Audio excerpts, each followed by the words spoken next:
into the day with the dawn ringing in my ears. Oh, I tune to my TV show. No better way, I gotta get myself into gear. Let's go. Oh, and I feel good today with my wake up in the morning espresso. I feel good today. It's my feel good breakfast show. Yo. Look at you. You are so wide awake this morning. That's the best thing. Do you see that? Yeah, they're smiling. Everyone's smiling at us. Like, stop it. Stop smiling at us. Stop flirting with us through your screen this morning. Flirting. It's only Wednesday. Flirting. Hello. That's why they call it hump day. Oh, my goodness. And can I tell you, we have a very, very special show as we shine a light on some of these incredible individuals called Firefighters. And joining us in studio, Firefighters. Yay. Can't wait for this. Firefighters. What are we doing? You know what I'm saying? Firefighters. Is that what we're doing this morning? No, I didn't even yes, go there. There we go. Come on. My best friend's husband's actually a firefighter. So when you said that, I was thinking of like the selfless work that he does. Indeed. Not thinking of him without his shirt for this morning. But I mean, listen, if that's what you're here for, stick around for 3 hours. And we're also going to be chatting about their volunteering program and challenging us to a fire hose pull. Are you ready for that? I want a fire hose pull like that. This. Okay. That sounds something nice. Like that's it. Like with this weekend, I had a fire hose pool. That's fine. I can't wait. We're also actually building up to the Cape Town Carnival. Welcome to Cape Town. It's going to be amazing. 3 performances in store for you, and of course we've got an incredible chef in studio. We love him, man. Chef Clem is in studio to help you with all of your culinary conundrums. The culinary hotline bling. Tick, tick, tick. It's only us here today. It's only maybe the boys can help us better with this. It's a culinary hotline bling. Sing, sing, sing. Ding it, man. I missed it. Wait, we gotta do it again. We gotta do it again, man. Come on, I missed that one. Culinary hotline bling. Check. It's going to be crazy. Welcome from my side. My name is Graham Richards. And I'm Raul Demone. Thank you, beautiful souls, for tuning in bright and early, of course, where we deliver you with so much good stuff. Speaking of which, G, we've got a lot of good shows coming up, and today is one of them. Yes. It is going to be jam-packed. It is going to be crazy. So we are going to put it to you guys this morning, as we will be busy in the kitchen, obviously, with the culinary hotline, and I've seen Chef Tumi's in the house as well. So we're going to take you to your childhood kitchen right now. And this is what we want you to answer. What was your favorite snack or treat when you were a child? Wow, like a nostalgic wave has just hit me. What's the first thing that came to your mind? Oh, I don't know. I'm thinking something wild. No, it sounds crazy, but anchovy toast, because I can no longer get it. Anchovy toast? I'm suffering from panic because it's you no can't longer get it anymore. Yeah. That's like one of the staples of my childhood. You? For me, I don't know, it's like noodles, man. Like noodles on toast. That's like stock standard. I don't know, I'm hoping that Nzansi has some crazy ideas, especially when you were a child. What treat or what snack did you love the most? Let us know. Come through on our socials. And before we chat to you about all of that, let's find out what's happening in the news. And here's Jamie Lee Domvik. Thank you so much, boys. And I'll start on the national front with his news headlines this morning. The Speaker of the National Assembly, Nosiviwe Mapisa Nkakula, has informed President Cyril Ramaphosa in writing of Parliament's intention to continue the process of impeaching the public protector, Busisiwe Mkhwebane. This follows the recent ruling by the Constitutional Court that paved the way for Parliament to continue its investigation into Mkhwebane's suitability for office. The President is empowered under the Constitution to remove Mkhwebane from office pending the outcome of the investigation. Then President Cyril Ramaphosa has emphasized the importance of producing and buying locally to boost the country's economy at a time when it has been brought to its knees by the COVID-19 pandemic. Ramaphosa delivered a virtual address at the 10th Annual Buy Local Summit and Exco in Sandton, Johannesburg yesterday. The summit aims to inform, educate and equip entrepreneurs in creating jobs and rebuilding the economy by producing locally. The president said the pandemic had exposed South Africa's capabilities in production and distribution. Then looking to news further abroad, Israel has imposed restrictions on Ethiopian pilgrims traveling to the country for the upcoming Easter holiday. Israeli authorities said that because of the war in the north of Ethiopia, they were worried that many of the visitors would not return home. Tourist agencies have confirmed that Israel's Population and Immigration Authority had issued a letter to say that Ethiopia Christian pilgrims should apply for permits individually. The move has been met with criticism from from Israeli tour operators. And then a U.S. astronaut will be returning to Earth after initial fears that his Russian lift home may not materialize. It was originally thought Mark van der Hey, who has been in space for a record of 355 days, may be left behind due to heightened tensions over Russia's invasion over Ukraine. But it's been confirmed that he will travel aboard a Russian capsule to Kazakhstan. Joel Montalbano, NASA's ISS program manager, said, and I quote, "I can tell you for sure Mark is coming home. We are in communication with our Russian colleagues. There's no fuzz on that." And then some news from the world of entertainment. Dave Scott from the Kifness has collaborated to create a song with Andriy Klivenkov, the frontman of top Ukrainian band Boombox, who halted his tour of the US to help defend his country against Russia. Now, Scott said that all royalties made from the video would go to humanitarian aid towards Ukraine's armed forces. The South African placed the song on all streaming platforms, and the response to it has been incredible.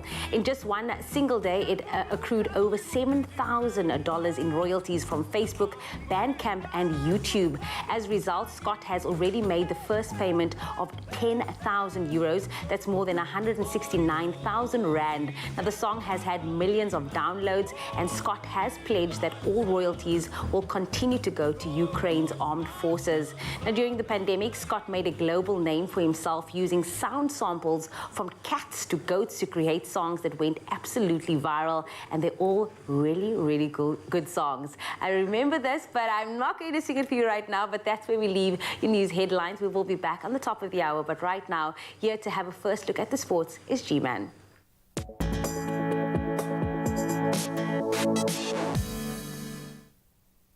Not so laga for Manchester United, unfortunately. Sorry to all the fans in studio. Their Champions League campaign ended in the disappointment of defeat by Atletico Madrid at Old Trafford. Now leave them with only a Premier League top four place to fight for this season. And it's going to be quite a fight. Ralph Rangnick's side were definitely not short in determination, but they certainly lacked the guile to break down Atletico's trademark resilience as Renan Lodi's far-posted header 4 minutes before halftime sent the Spanish champions into the last 8. Then Darwin Núñez scored the winner as Benfica beat Ajax in Amsterdam to reach the quarterfinals as well. And after an entertaining first leg ended 2-apiece in Lisbon, the return was far lighter, and the visitors had done little to threaten before Núñez struck and sealed the deal. Then let's throw it forward to some Premier League action tonight. The standout Premier League fixture tonight definitely sees title-chasing Liverpool travel to Champions League chasing Arsenal, with a lot on the line for both teams at this stage of the season. So the Reds can close the gap to their league leaders Man City to just 1 point with a victory, while Arsenal can move 4 points clear of fifth-placed Man United in the race for that top 4 place. Spurs, they are up in Brighton, still in the chasing pack. They look to bounce back from that 3-2 defeat at the hands of United, and of course Ronaldo, the leading league scorer now. And a win for the Seagulls will see them move into the top half of the table. So high-stakes football all round. Then let's bring it back home for rugby this week. Defending Currie Cup champions, the Bulls, they'll be hoping to improve their position on the standings from 3rd. That's when they host the second-place Sharks at Loftus. The match is a repeat of the 2021 final, and that bodes well. The Bulls won that to retain the trophy in 2020. The Griquas, they'll be hosting the Lions in the early kickoff, after which the high-flying Cheetahs, they'll entertain Western Province.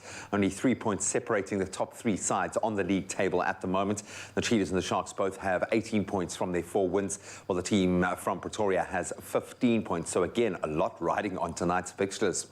Then we love it when the OGs continue to dominate. I say that as an OG.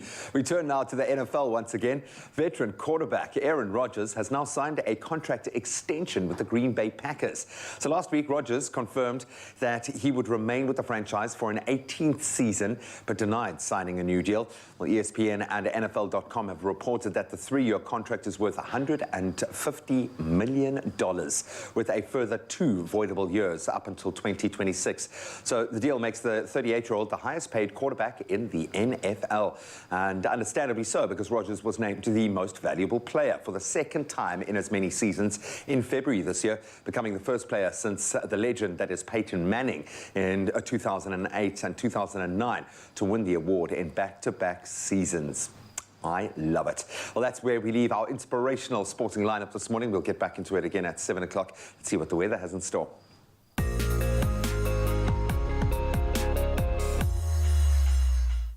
Thanks so much, G. It's time to take a look at the weather. And in SA Weather Services, they've issued a warning for more disruptive rain in 4 provinces, and that is taking place today.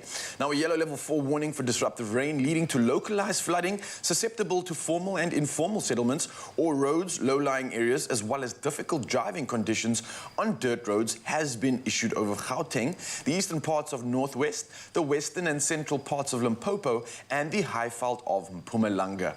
Now, earlier, motorists in Gauteng were asked to drive vigilantly after heavy rains occurred in large parts of the province.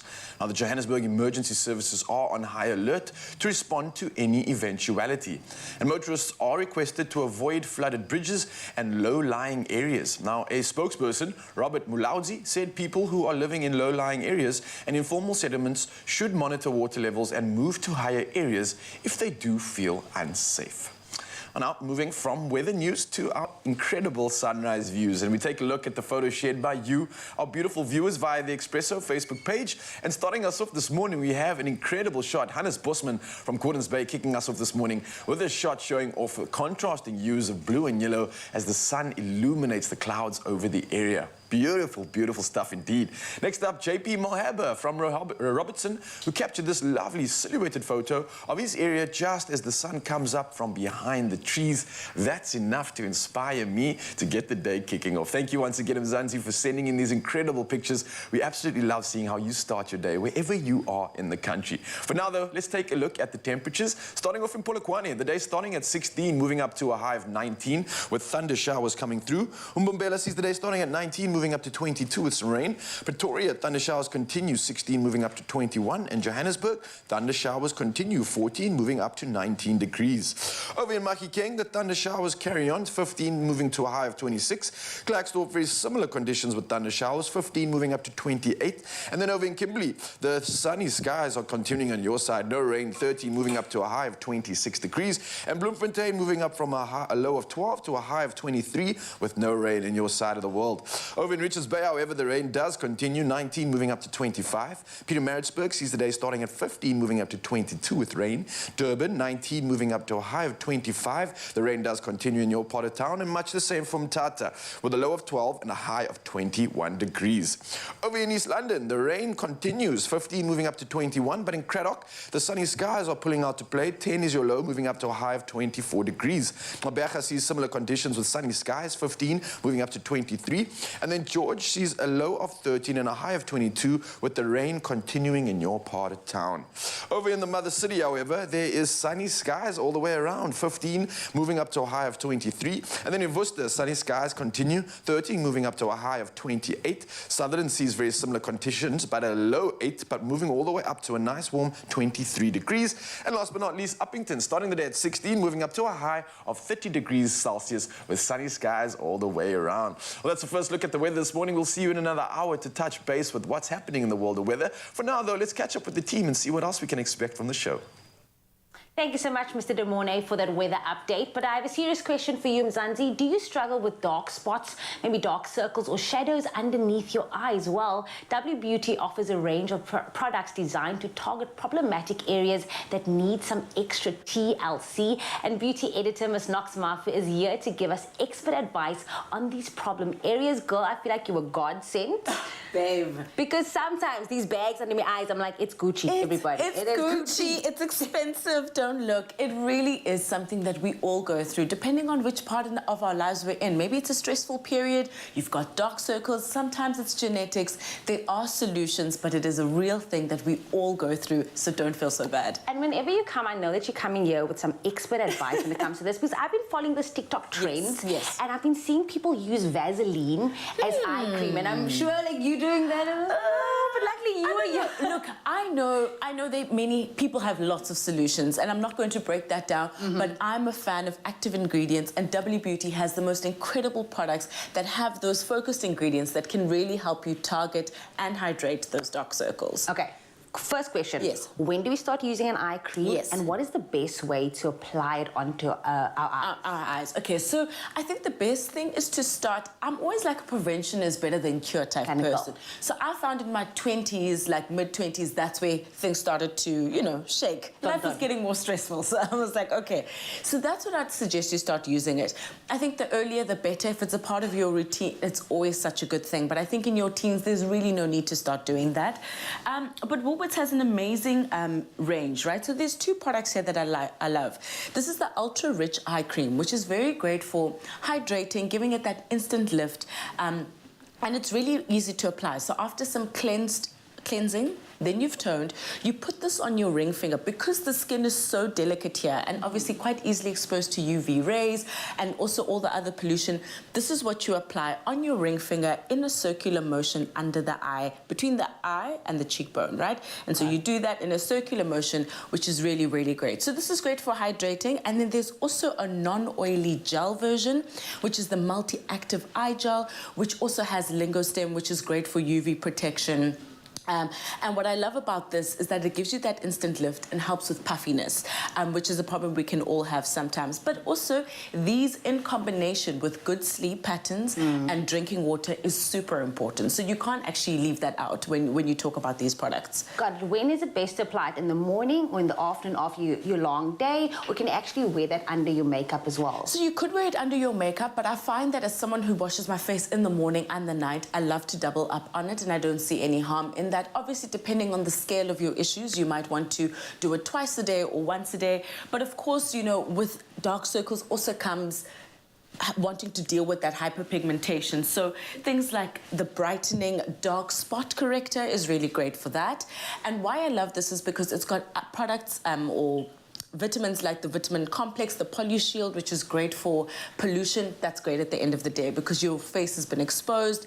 But always look out for vitamins such as like vitamin C. That helps with brightness, which is great. Hydrochloric acid will help with the hydration and to remove fine lines. So those are kind of like the key ones. And niacinamide is also a great vitamin to look out for. I'm throwing my Vaseline away. I'm not following any TikTok trends anymore. Nox Marfu, as always, it is a pleasure coming through for all the girls that has dark spots under the eyes. Well, of course, you at home, you can give your skin the TLC that it deserves with W Beauty's vegan and cruelty-free skincare products. Now, you can, of course, shop this in-store, online, or on the Woolies app.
You'll always know how much I love you. I hope that you never stop learning and growing, that you'll be brave and joyful and kind, and that one day when you look at me and I look at you, will love the wonderful you that you've become. It all begins with purity. It's my feel-good breakfast show. Welcome back. You are live with Expresso. It's a beautiful Wednesday morning. I keep taking a deep breath in because there's so much excitement attached to today's show. We know the Firefighters are coming. I feel like that's why. Town Carnival's coming. The Firefighters is probably like sparked something in me. And let's be honest. Yeah. That's where it starts. Every dream starts with just a spark. So let's set the premise here. Ever since she was a child, Georgia Nolan, Georgia, oh man, had only one dream, to become a fireman just like her father. But unfortunately, in New York City in the 1930s, women were not allowed to be firemen. But when the city's firemen begin to disappear in a series of mysterious fires, Georgia sees a golden opportunity. Now, she disguises herself as Joe, an awkward young man, and joins a team of improvised firemen in charge of stopping the arsonist. And let's check out a little snippet of this animation adventure.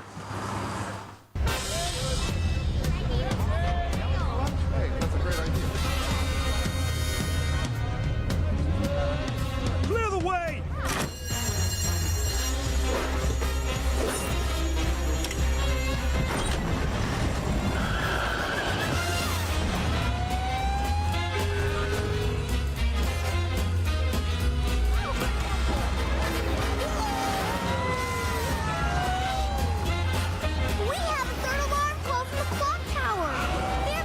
Trapped on the top floor. I'm not Georgia. I'm Captain Georgia. It looks like a bad one. Hurry, Kobe. We have people to save. Look out!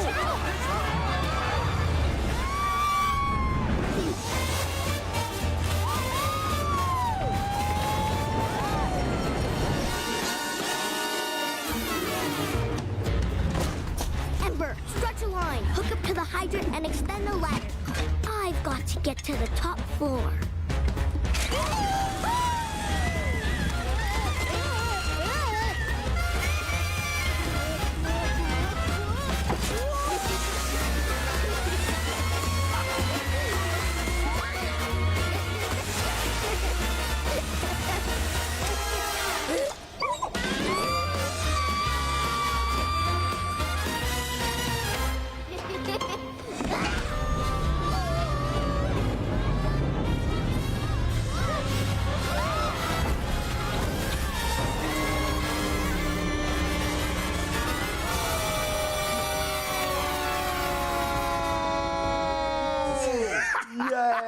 It's so much fun. That's a second child right there, for sure. I love it. Fun and fearless. And of course, it comes with a bit of gravitas as well, because you've got the voices of, get this, Olivia Cook, Kenneth Branagh, Mara Junot, Laurie Holden, William Shatner, the OG.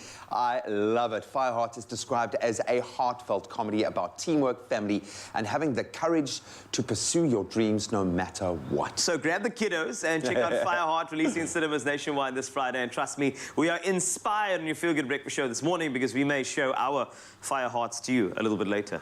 It's going to be fun. A little spark, at least. A touch. Oh, boys, you guys are amazing. I'm getting on my apron because we are back in the kitchen, and we all know, speaking about kiddos, okay, you know, introducing solids to the kids, it can be very overwhelming because now they are exploring textures and taste. However, we have a recipe for you that's going to be easy.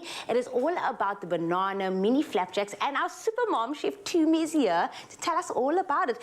I mean, your little one is 5 years old, so it's a bit of a throwback for us to even be incorporating solids to them. But remember when they used to explore their little hands? They just wanted to taste everything. And the funny part is there's this face that they make when you first hit the solids, and you think to yourself, is it going to be a win? Is it going to be a win? And then they take it, they pull the face, and then next thing, they just want to keep eating it. And because it's something new. All they know is the breast, or breast milk, or formula, and then next thing you know, they're like, oh, actually, let's try this. And here they are 3 years, 5 years later, eating everything under the sun. Everything. This is so cute. I mean, I didn't even get to explore with this, and I wish I had. But now new moms out there can be exploring with textures, and we're going to be using our purity jars and our purity pouches in this today. Yes. Yeah, it's quite a simple recipe. It's quite a fun recipe as well, because we're incorporating purity into the actual recipe itself. So it's enriched with all these flavors and all these nutrients. So at least you know you're giving your baby as much of those nutrients that they need, but in a bit of a solid form. home. Ticking all those mama boxes. So where do we start with this So one? now, because we're going to be using this kind of blender, I suggest whenever you're building up, just make sure that the liquid is on the top so it blends well. So we're going to start with our flour, add the flour into the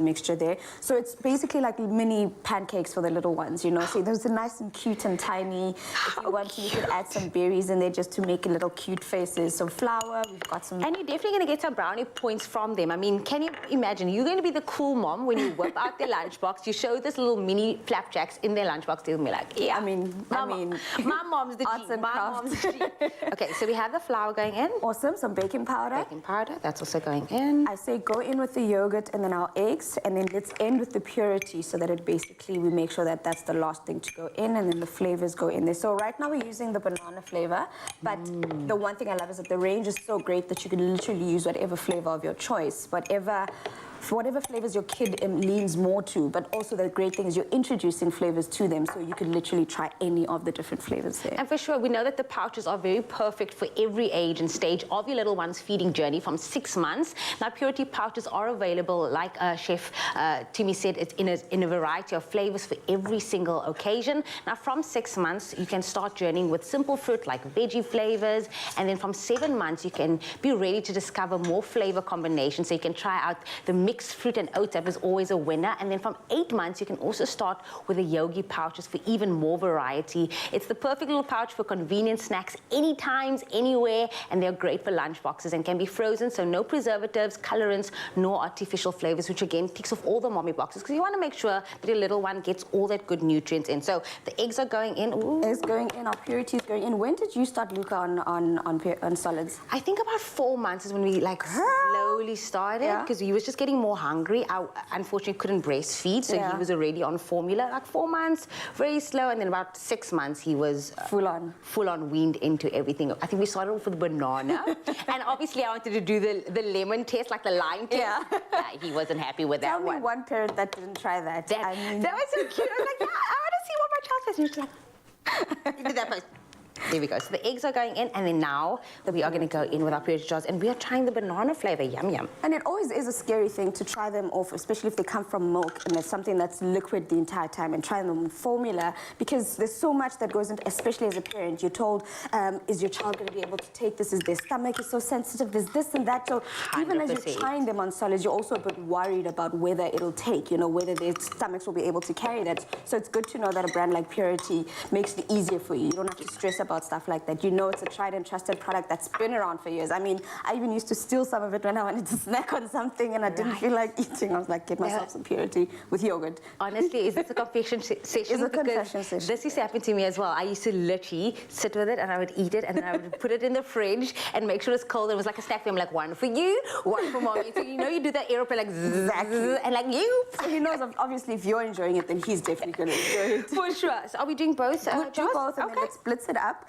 and then we're just going to start making these cute little pancakes. I mean, they're great for kaftiin, they're great for after-school snacking, after preschool, anything, Jay. They're just great to make ahead and just keep in the freezer and just warm it up. And yeah, I was just going to say, and you can meal prep this as well, so you don't have to do it fresh in the morning if you don't have time, because you know sometimes the mornings are a bit crazy. You can do them on a Sunday and then just pop them in the lunch boxes. Easy, convenient. I love that for us. That's definitely been something that saved me a whole lot of time these weeks, where I make stuff ahead of time, put it in the freezer, just warm it up in the oven, and then good to go. The way our life is set up, girl.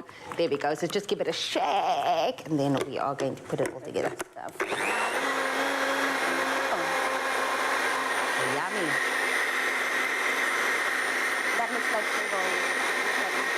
I'm getting more excited. I'm honestly getting more excited for this.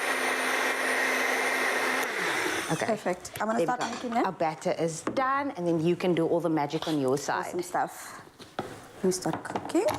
And then there you have it. Like expressoshow.com is where you can get your hands on the full list of ingredients. It is perfect. It is perfect for convenient meal solutions in a variety of flavors and textures, perfectly tailored for each developmental stage, so parents can enjoy time with their little ones. Now, Purity is there for you every meal, every snack, every step. And again, to get your hands on this delicious and nutritious recipe, you can visit our website, expressoshow.com.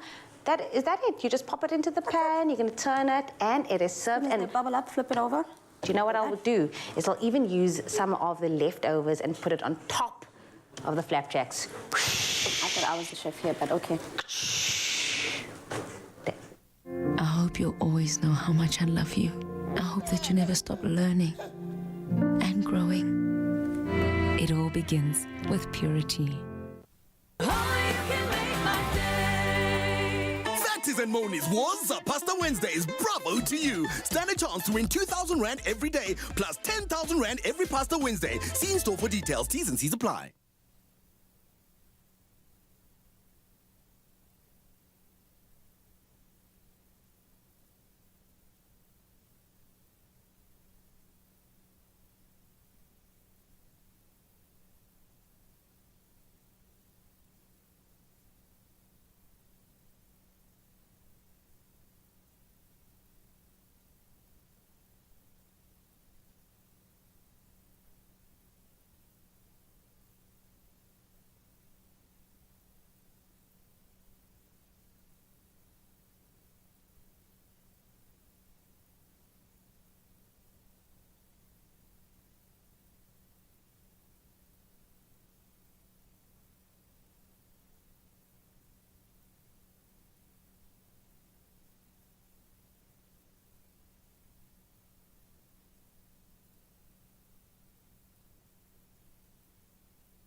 Simple as CBD should be. It's my feel-good breakfast show. Yes, Mzansi, welcome back. Your Feel Good Breakfast Show. And of course, when I'm dressed in this gear, you know we're about to get moving. So that means you can join us too. Now, obviously, the theme of the show, we're talking about all the things firefighting. And with firefighters, there are a couple of key movements that are used on the job pretty much every single day. Now, these movements include pushing, pulling, lifting, carrying, as well as dragging, amongst many others. In order to be able to do these movements effectively in the field, it's useful to work on strengthening these aspects in the gym or during your workout sessions. So, great idea for you guys if you want to maybe get into the business and here to take us through some of the bodyweight strength exercises that could aid in performing these essential movements is personal trainer, the strongest man I know. It's Morne Small in the building. How you doing, brother? How's it good in you? Lekker, man. I'm ready for this. One thing I must say that I absolutely love, every time you come through and give us a workout, we don't need equipment. Yeah. The beauty of it is it doesn't matter where you are, essentially in your home, on your couch, in the bedroom, you can get involved in this right now, yeah? Absolutely. All right, yeah. so let's do that, Mzansi. That's your call to action. Get off the couch. Let's get warm and get into the action mode. Firefighting, Right. What's happening first? Right, okay, so obviously firefighting demands quite a dynamic amount of things and it's quite a physically demanding job. Yes. So we're going to try and use a lot of leverage to try and get a bit of a stimulus and response out of the body today. All right, let's do it, man. Cool. So first things first, we're going to do a floating lunge. Okay, so Floating lunge, right? lunge, Yeah. So slightly different to a normal lunge. So what you're going to do is you're going to start off on one leg. Okay, so maybe even your strongest leg. Yeah. What you're going to try and do is instead of dropping down onto your foot, you're going to try and drop down onto your knee. Okay, which is going to take a little bit of balance. Yeah. Okay, and a bit of eccentric loading. Okay, so dropping down nice and low. Okay, try and drop down with onto your knee first before you lunge. Try that out. I've never even heard of this before, man. Yeah. Woo, a lot harder than it looks. Yeah, Okay, there and you I go. feel that eccentric load. Literally, the minute I'm trying to lower down to the knee, the glute starts to get we go. activated properly, and then again, climbing out at the same time. So if you can, if you can, out of the bottom, okay, try and get off your knee as well. Oh, wow, So you'll okay. definitely get the concentric loading there as well. Get off your knee and then climbing up. And oh, Zanzi, try this out right now. Direct stimulus on that glute. That glute med also comes into action dramatically. At the same time, I imagine a firefighter must be put in this position a lot, man. Absolutely. Trying to carry something. You've got those big hose pipes. You're trying to clear something out the way, chop out something, and then all of a sudden getting up and climbing with I don't know how much kit that stuff weighs. All the kit, Yeah. all the balance as well. So you need a little bit of balance This is there. brilliant. And definitely does get get the core going. Yeah. How many reps we talking here? You can go anywhere between 8 to 15 per leg if you really want to be pushing it, but I would keep it down to 10. It's a movement that's even just a challenge on its own. I think just for Mzansi out there, just try this, take your time with this movement, and you'll see how much direct stimulation you get, and also just those stabilizers come into play. Yeah. Nail that first one. Very good, very good. Okay, next one. It's a little bit of a core stability exercise and pillar strength exercise. So this is going to be on a plank. Okay, so it's a full plank. Now you're on your hand, okay, onto your side, okay, one arm up. You're going to drop those hips down as low as you can. Okay, you're going to raise up, and then you're going to raise your top leg into a starfish. And I love how you just say a little bit of core. All of it needs to get involved. There we go. So it's a little bit of spinal work with a twist. Okay? Yeah. And then also getting those glutes going as well. But at the same time though, man, if you talk about, I know bios love talking about medial line, lateral line. There we go. Good stimulation on the outside, close to the lat, as well as on the inside. Exactly. Stabilizers in the hip here also coming into play. There we go. Oh, is it supposed to burn like this? Yeah, it is supposed to. It is supposed to. Oh, I absolutely love it. There you go. Man, so again, how many reps are you talking about that? Obviously doing it on both sides? Yeah, about 10 each way should be good until you get, like, you don't want to obviously over push yourself. You want, especially with this one, you want to try and work quality. You don't want to be cowering over. Yeah. You want to maintain pillar strength, okay, which is trying to obviously maintain your posture while you're doing the exercise as well. Okay, so you don't want to be putting yourself in compromised positions over there. All right. Again, an exercise, but at the same time, a challenge at the same, in the same sense. So, Mzansi, we're putting a bar up here for this one. And I know Mona's got more to come. So what's next, bro? So next one is going to be spider push-ups or croc push-ups. Some people call it croc push-ups as well. So you're going to get into the full plank position. Okay. So full plank over there. You're going to drop down into a push-up at the bottom. And then you're going to hold there and then you're going to bring your one knee up and back. And bring the other knee up and drop, and then you're going to stand up tall. Sure, okay. That is not your average push-up. It's not. A lot of stimulation in the core coming through as well. Definitely, at the same time as just being in that low position, I'm constantly stimulating the chest and shoulders. Yes, so a bit of isometric loading. Okay, so holding a position for a bit, okay, bringing one leg up, the other leg up, and then pushing back up again. Woo! Morning Small coming through with some stellar workouts and exercises. The man has definitely raised the bar on this one. But again, I absolutely love the fact that we don't need any equipment whatsoever. Absolutely. And these challenges are literally going to that elite level. So if you guys want to get into your firefighter spirits, this is exactly what you want to dabble in. Get these exercises. Otherwise, find the man online. He's an epic personal trainer. Gets you so much strength. Probably enough strength to move a truck. And speaking of which, I'm going to need that strength because later on we've got something interesting. A hose pull. We'll check you later, guys.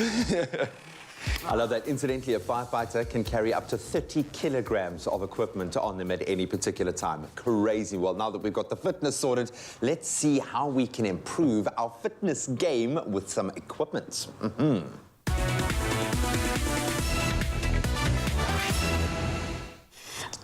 Are you excited? I am. Yes, Mzansi, be excited. With just over a week left to enter, improving that one room in your house just got a whole lot easier. Now you could be one of 3 lucky viewers to win shopping vouchers to get this, the value of 25,000 Rand for a room improvement of your own. It's got me thinking about that home gym, eh? Can you imagine what you could get with 25 G's? I'll come to you every single day. Exactly. I'll train you, girl. To enter, photo is what you need. You've got to send a photo of the space that you want to revamp, post it on Expresso's Facebook or our Twitter competition post. You'll find it there. And remember to use that hashtag #GotGame in your entry. The competition closes the 22nd of March 2022. Something auspicious about that. But of course, all the terms and conditions do apply.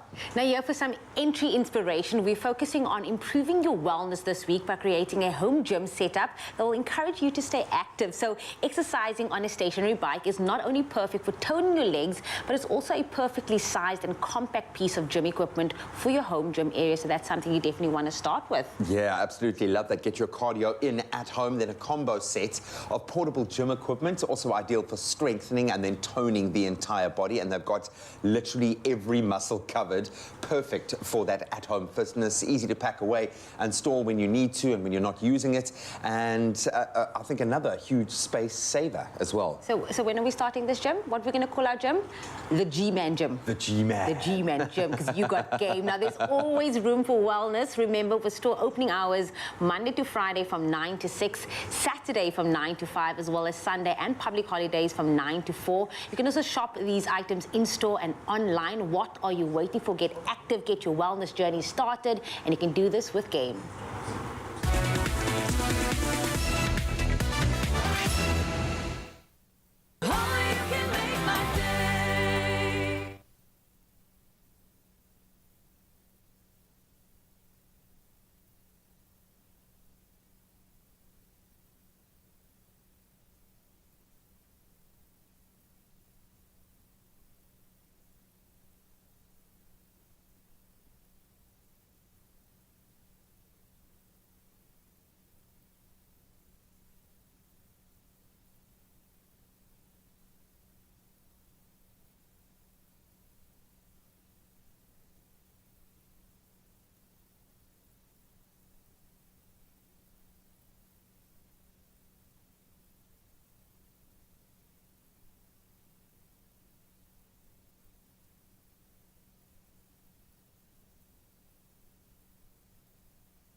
It's my feel-good breakfast show. Welcome back to your Feel Good Breakfast Show. This is Expresso. You're live on S3, and every person's dream when they are little is to be one of these incredible individuals. And I'd say that if you have any kids, in fact, if you are a big fan of Firefighters, you're going to love this. Bring him in.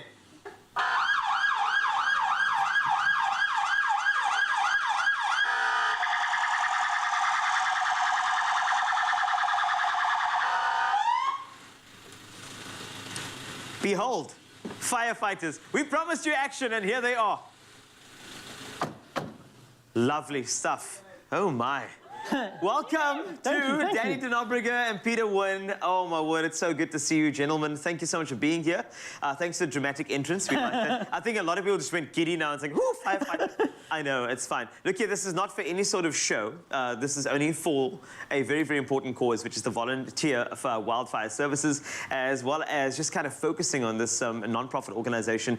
These volunteer wildfire organizations, you know, they are so important. You know, they are they're holding the fire and the fynbos. There's a connection over there, as you know. Peter Wynn is from the Newlands Operation Manager. You're there. And, of course, Danny Denobberger, one of the volunteer firefighters. It's great to have you in a Feel Good Breakfast Show. Thank you. Thanks, but, I mean, let's just start off quite simply in terms of the season itself. I mean, it must have been quite busy. I've felt a couple of hot days, and then I've seen a couple of flare-ups here and there. So how has it been for you guys? So from us, it's been an average season so far. There hasn't been as many potentially long multi-day fires as we'd call them, but there has been a lot of smaller things. All right.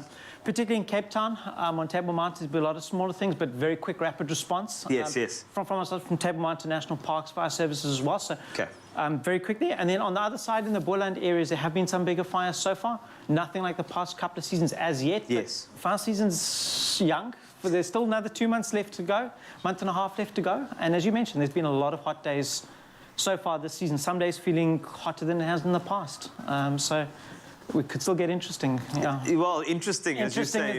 I mean, that's the only way we can actually put it, though. But I actually wanted to ask you about, I mean, you know, do you think that the sort of the lower levels of fires that have been happening so far, do you attribute that to perhaps fire education? Do you think a lot of people are being a little bit more aware than they were, let's just say, a couple of years ago? Potentially, it is potentially that. You know, people are more aware. There's that better drive on social media. You know, people are seeing that education is coming out a little bit more. But also, it just depends on what's happening out there at the time. You know, some days, depends when fires start. If it's a hot, windy day, they get big. Sometimes if it's a slightly cooler day. And as I say, the response has also been fantastic. A quick response, get a lot of small fires that most of the public don't even see before they're put out and they're done. You know, the public gets involved, they see it when it's much bigger.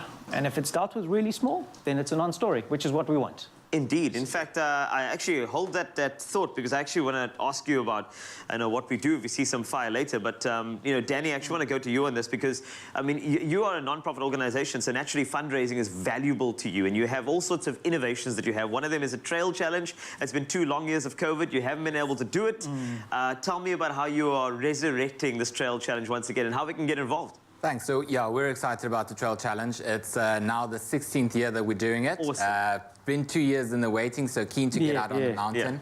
And like you said, the Trail Challenge for us as an organization is so key. It's one of our biggest fundraising opportunities for the unit, and it helps us do what we do, get PPE on our recruits and on our members.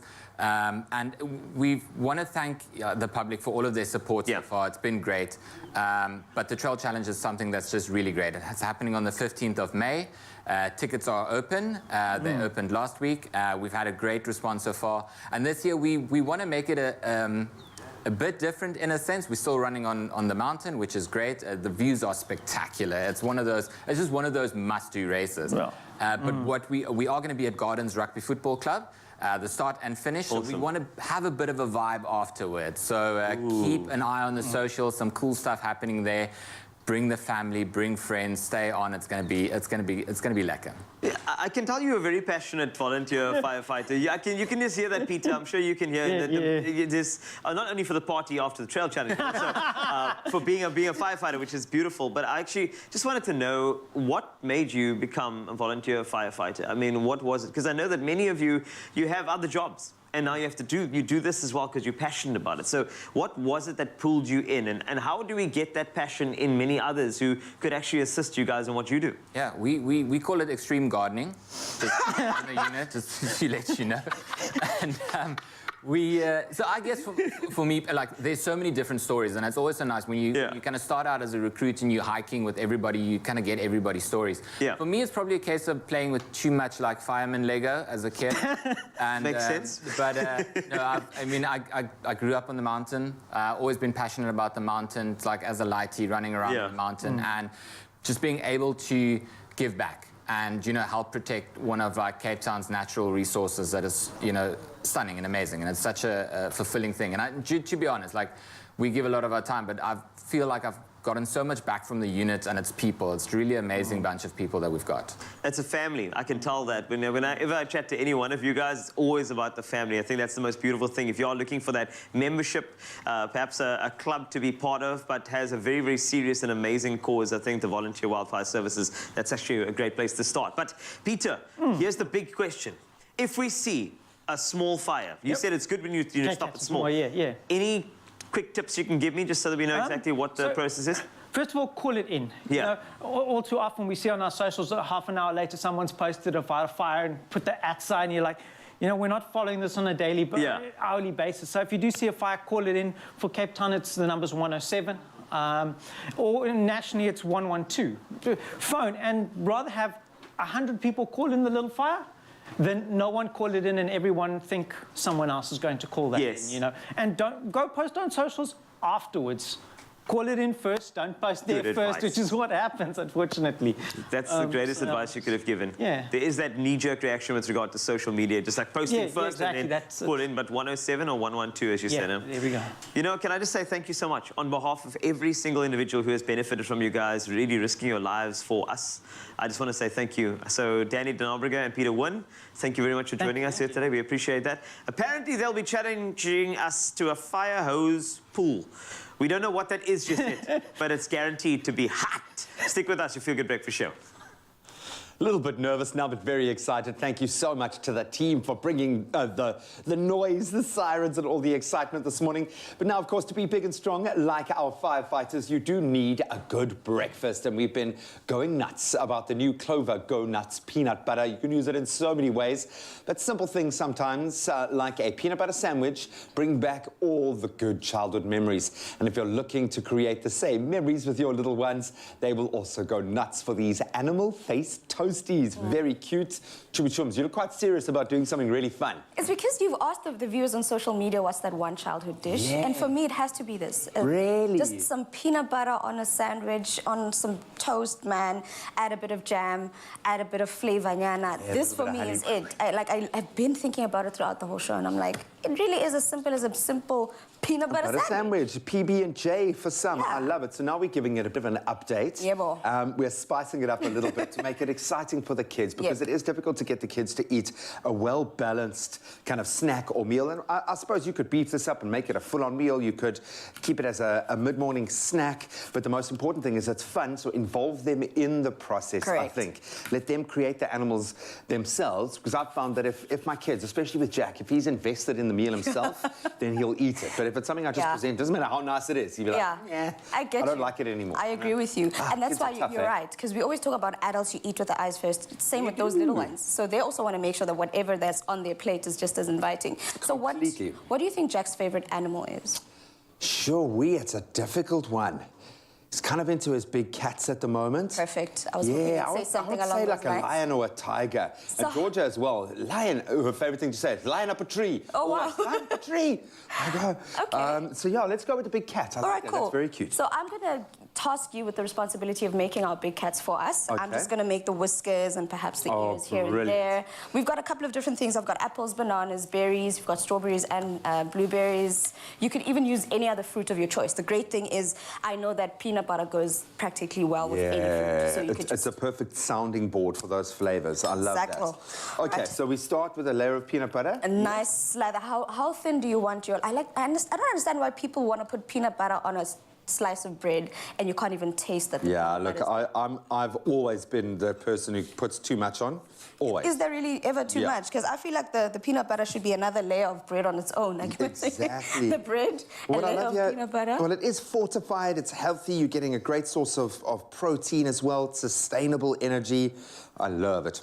And that's the important part. When you mention sustainable energy, you're talking about energy that goes a long way. Not energy that's just going to kick in for 2 minutes and next thing they come running and they're crazy again. It's energy that lasts them throughout the day. So these are also great for, you know, those lunch boxes. It keeps them alert as well throughout the day. So even if they're not going to school as yet, just for them being alert and awake throughout the day, at home, whatever it is, it's great to include this. Completely. And this is, funny enough, this is also one of my son's favorites. So it's really? good to know that it's in the genes. It's in the genes. I love it. I've transferred to him.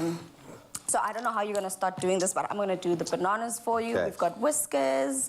The whiskers are just too cute, man. I'm going to make, I think let's do this for the eyes. We're going to have some banana slices, and then we'll add some berries for the, is it pupils or the iris, that thing.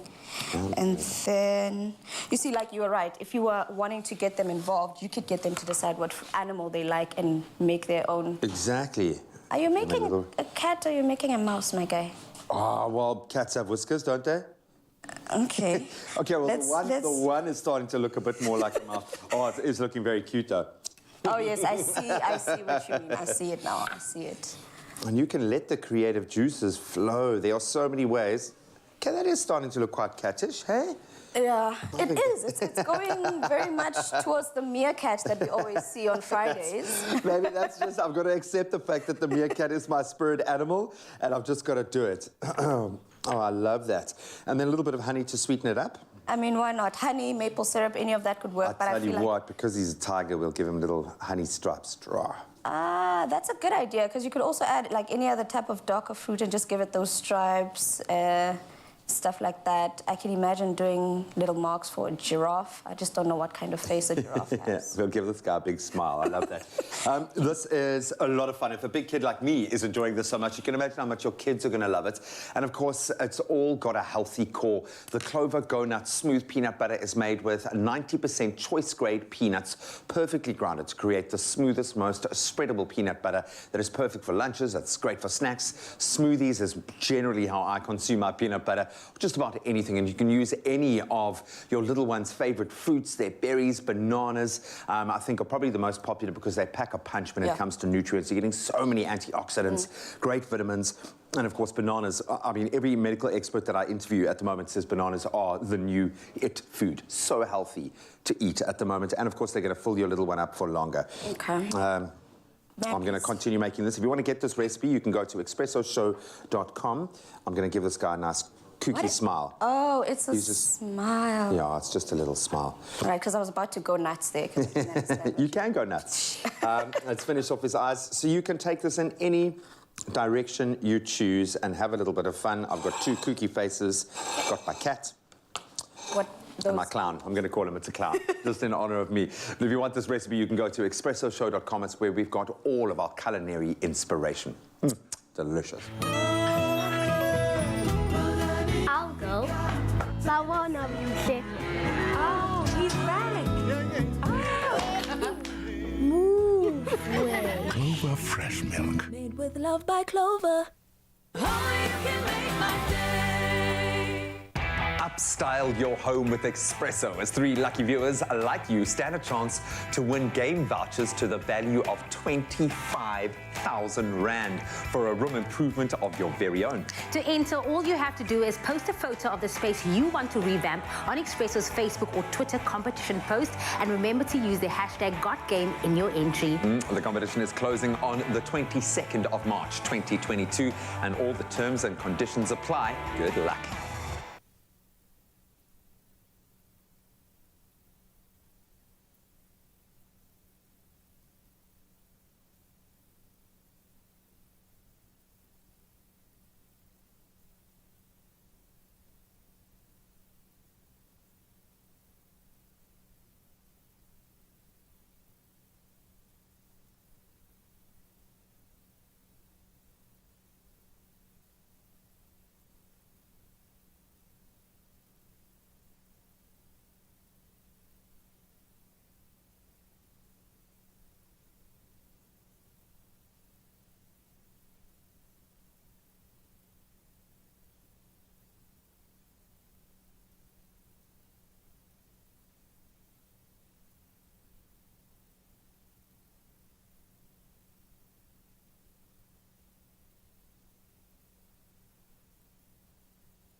It's my feel-good breakfast show.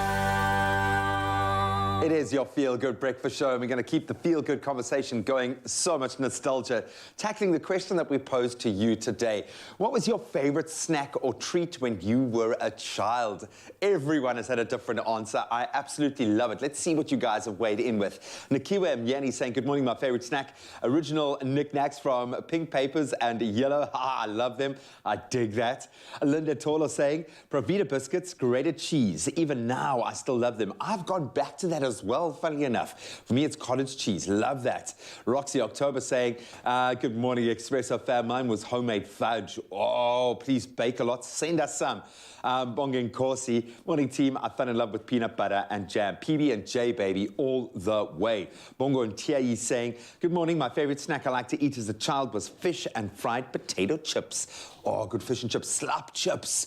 As an older kid on my way home from school, every single day, slap chips drowned in vinegar. Oh, I love it. Keep it coming. Let us know, what was your favorite snack, your favorite treat that you used to enjoy as a child? And if you're a parent now, are you introducing your kid to that treat as well? I'd love to know. We've got a little mission to get to. Sorry, skip through. Sorry. There we go. In this game, man. Are you ready for this? Not at all. Just give me a second. Hold on. Yeah, you've actually got the call now. She's ready. Should we go? Yeah, let's go. Yeah, that's fine. We have a firehouse pool roll-up challenge, which is going to be fantastic. But first, although we've got actually a person who is just basically fire. Jamie Lee's got news. All right, let's check that out. We'll catch you guys in a bit. Firehouse pulling challenge coming in just a bit. Don't go anywhere. Men's are ready for action. Indeed. Hoorah. Just love you, mommy. I do not make this stuff up at all, guys. But the time now is 7 o'clock. Time to have another look at those news headlines, starting on the national front.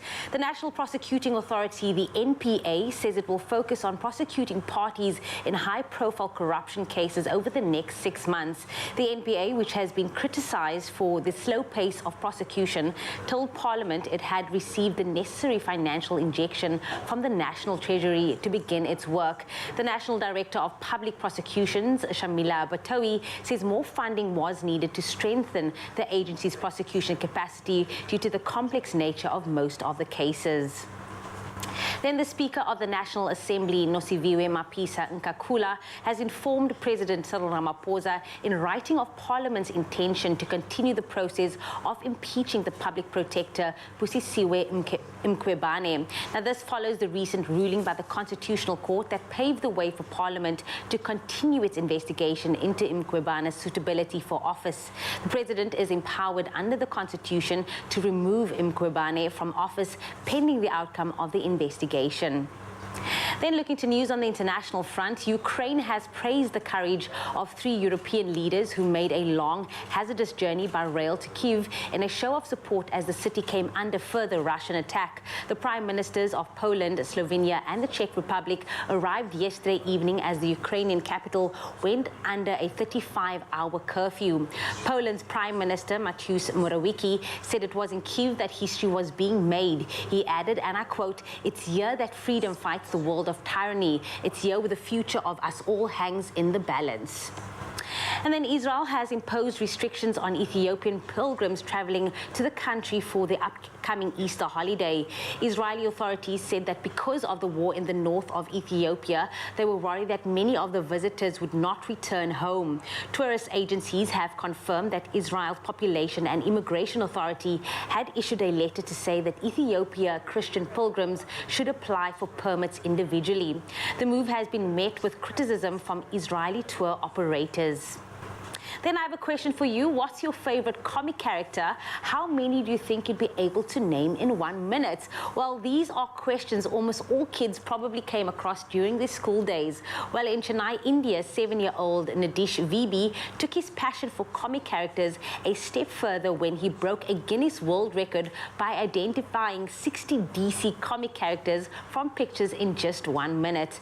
The characters included Batman, Superman, Joker, Wonder Woman, Flash, and believe it or not, 55 other characters. Young Nadish was very humble, saying, "I was elated to set the record. It was a great experience." Nadish underwent special coaching for the record, and his mom's comment was, and I quote, "He likes to paste pictures of his favorite comic characters on the wall." Now, when we discovered his interest, we thought, why not try a record on it? It was during the coaching that we realized that he had great memory power. Meanwhile, Nadish, who is in grade 2, is also testing waters by starring in TV series and films. Well, a multi-talented kid indeed. On that note, that is where I leave your 7 o'clock news headlines. We will take another look at 8 o'clock, but right now, here's another look at the sports with G.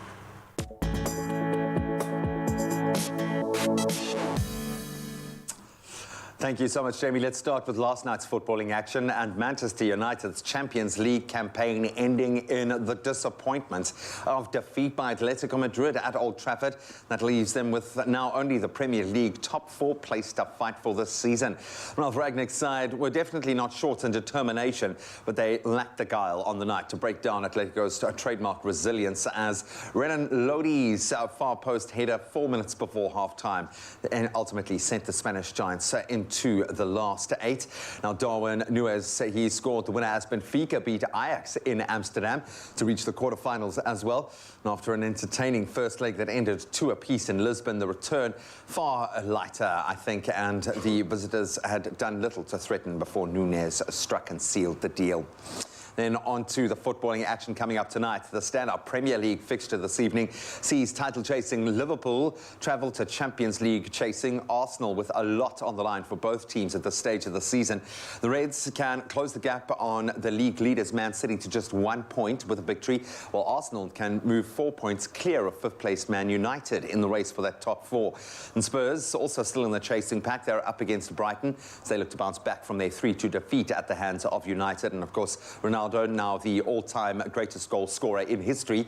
And then a win for the Seagulls will also see them move into the top half of the table. So again, so much on the line tonight. Then let's turn to local rugby, and it's high stakes as well. Defending Currie Cup champions, the Bulls, they'll be hoping to improve their position on the standings from third when they host the second-place Sharks at Loftus. Some derby action there. The match is a repeat, in fact, of the 2021 final when the Bulls won to retain the trophy, which they won in 2020. The Griquas, they'll be hosting the Lions in the early kickoff, after which the high-flying Cheetahs will entertain Western Province. Should be a spectacular. Now, only 3 points separate the top three sides in the league table at the moment. The Cheetahs and Sharks both have 18 points from their 4 wins, while the team from Pretoria has just 15 points. So again, so much on the line tonight.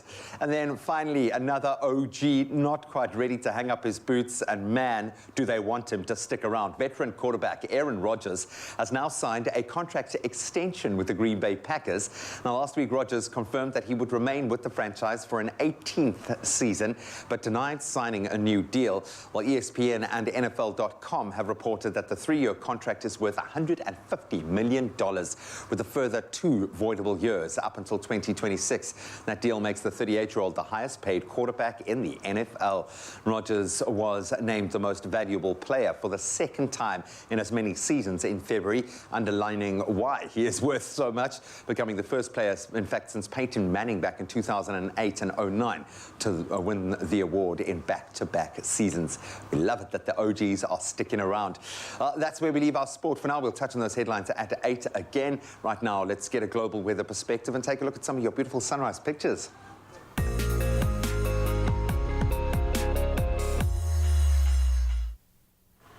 Thank you so much, G. On the international weather front, Somalia has appealed for international assistance to feed some 7 million people facing severe food and water shortages. The Somali Prime Minister, Mohammed Hussein Roble, said the dire situation had already forced 500,000 Somalis to flee their homes in search of food and water.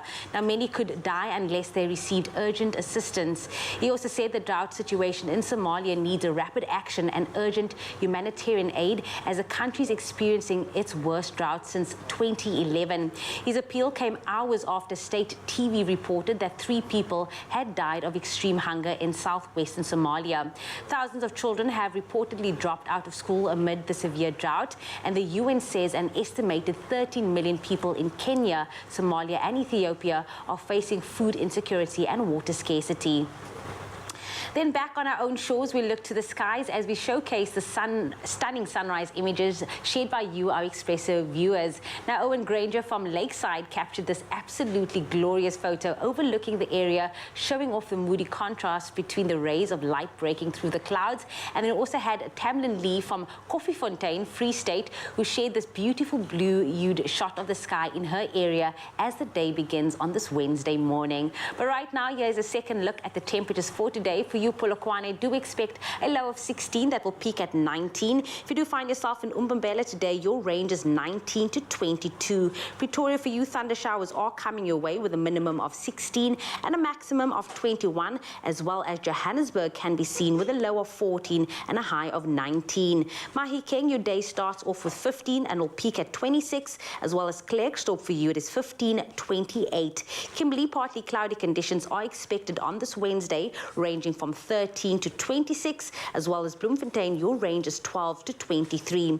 Richards Bay, do expect a low of 19 and a high of 25. Pietermaritzburg, for you, rain is expected on this Wednesday, ranging from 15 to 22. Durban, rain is also coming your way with a minimum of 19 and a maximum of 25. Mthatha, for you as well, your range is 12 to 21.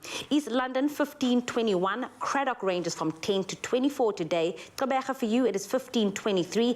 And if you do find yourself in George, do expect a range of 13 to 22. Cape Town, the mother city, sunshine is coming your way on this Wednesday, ranging from 15 to 23. Worcester as well, your range is 13 to 28. Sutherland, your minimum is 8 to 23. And last but definitely not least, Uppington ranges from 16 to 30. Well, that is where I'll leave your 7 o'clock weather on your Feel Good Breakfast show. So, we have a challenge. I told you about something called a firehouse pool. Now, you may not know this, but it's actually more of a roll. We have these amazing hoses in front of us, and Raul and I will go head-to-head to see which one of us can roll it the fastest. It's as simple as that. It'll take prowess, it'll take courage, it'll take all the good stuff that you need to be one of these volunteer wildfire services individuals. And they are standing by. Look at that. Brave, amazing, and incredible. But let's start the challenge. Ryle, let's go. You got two of these incredible people that'll explain through, as well as Inga and Kyle. What are we doing today? Yeah, Inga and Kyle standing by with me. They are heroes. That's the best word that we're going to call them today. But they are going to be taking us to our paces, like Carl said, doing a hose reel up or putting it together. What exactly is going on here, and what are we going to be doing? We are going to be doing a hose roll. Okay. Yes. So this is obviously.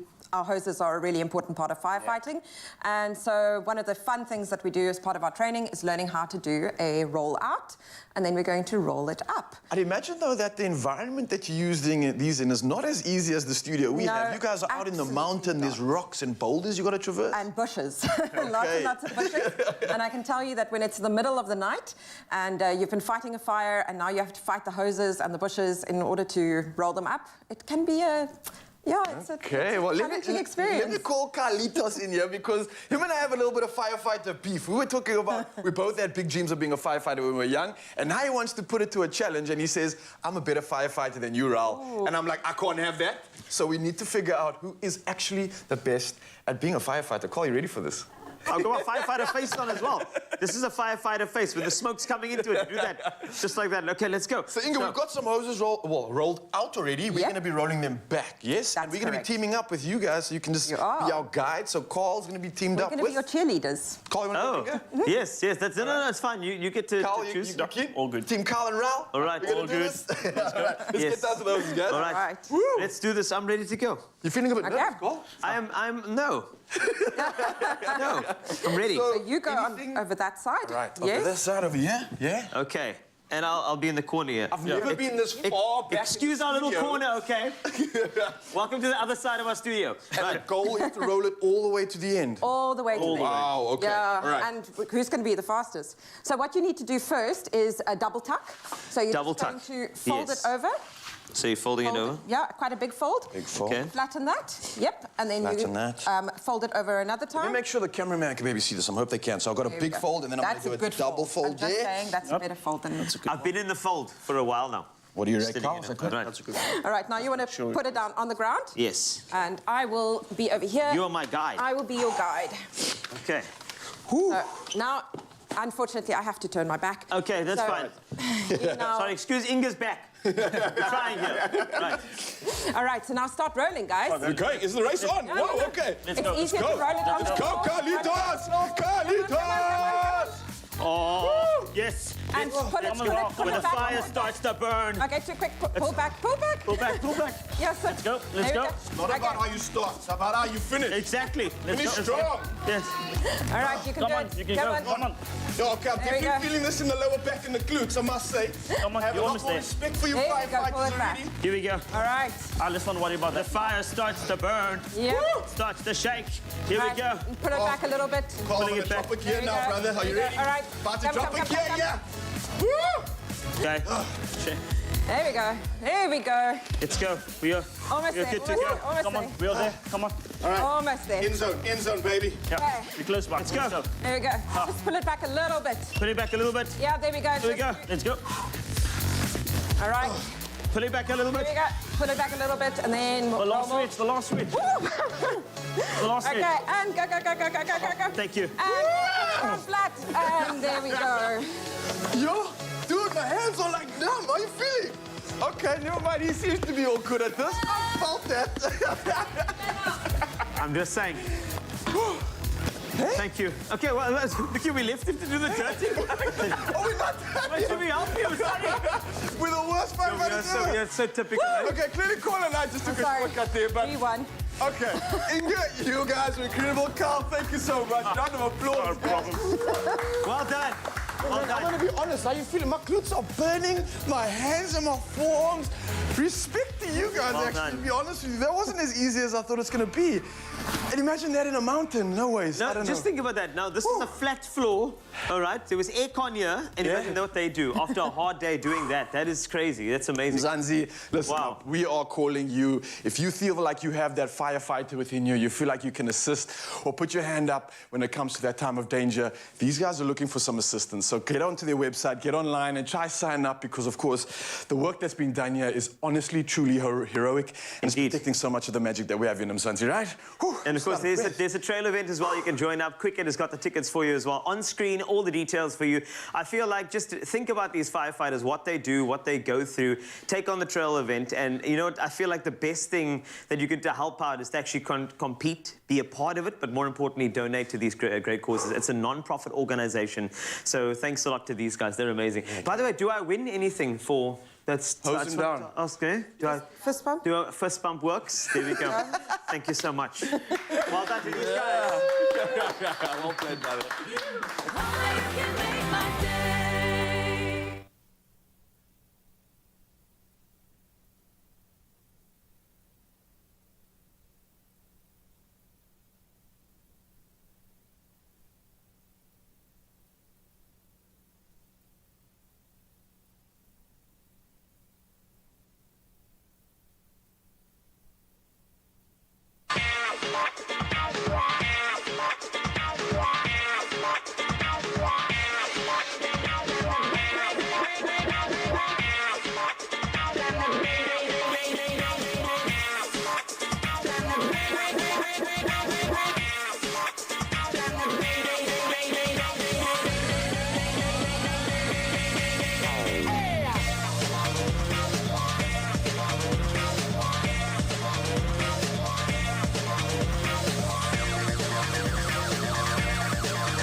It's my feel-good breakfast show. Welcome back, everybody. Yes! Okay.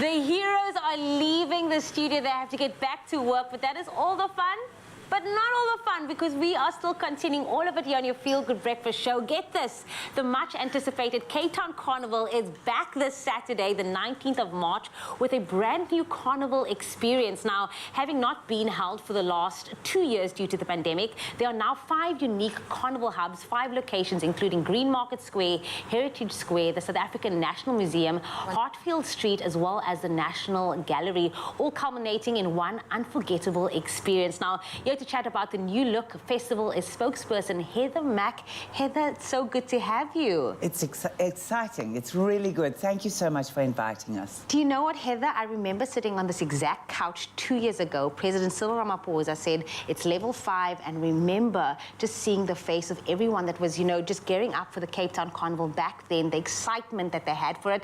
But 2 years, it's back. What can people expect? Oh, well, very exciting.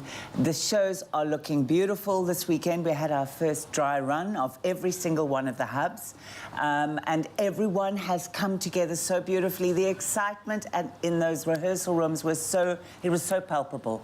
Everyone is like shrieking and seeing each other performing, and the joy that it brings for our community groups. It gives my heart so much warmth. It's fabulous, yeah. I can only imagine just like the artists wanting to get out there, showcase their work. Yeah. 5 hubs, 5 different locations. What are on offer in these different hubs? Well, it always seems that we have a confusion about it, but the 5 hubs, the one is at Cape Town High, the Hatfield hub, and there you're going to be experiencing Mountain of Memories. So this whole thing of the Table Mountain, how it looked out on the times of District 6 and the scouring of that place, and then also Mandela's release and also his presidency thereafter. So that celebrates that.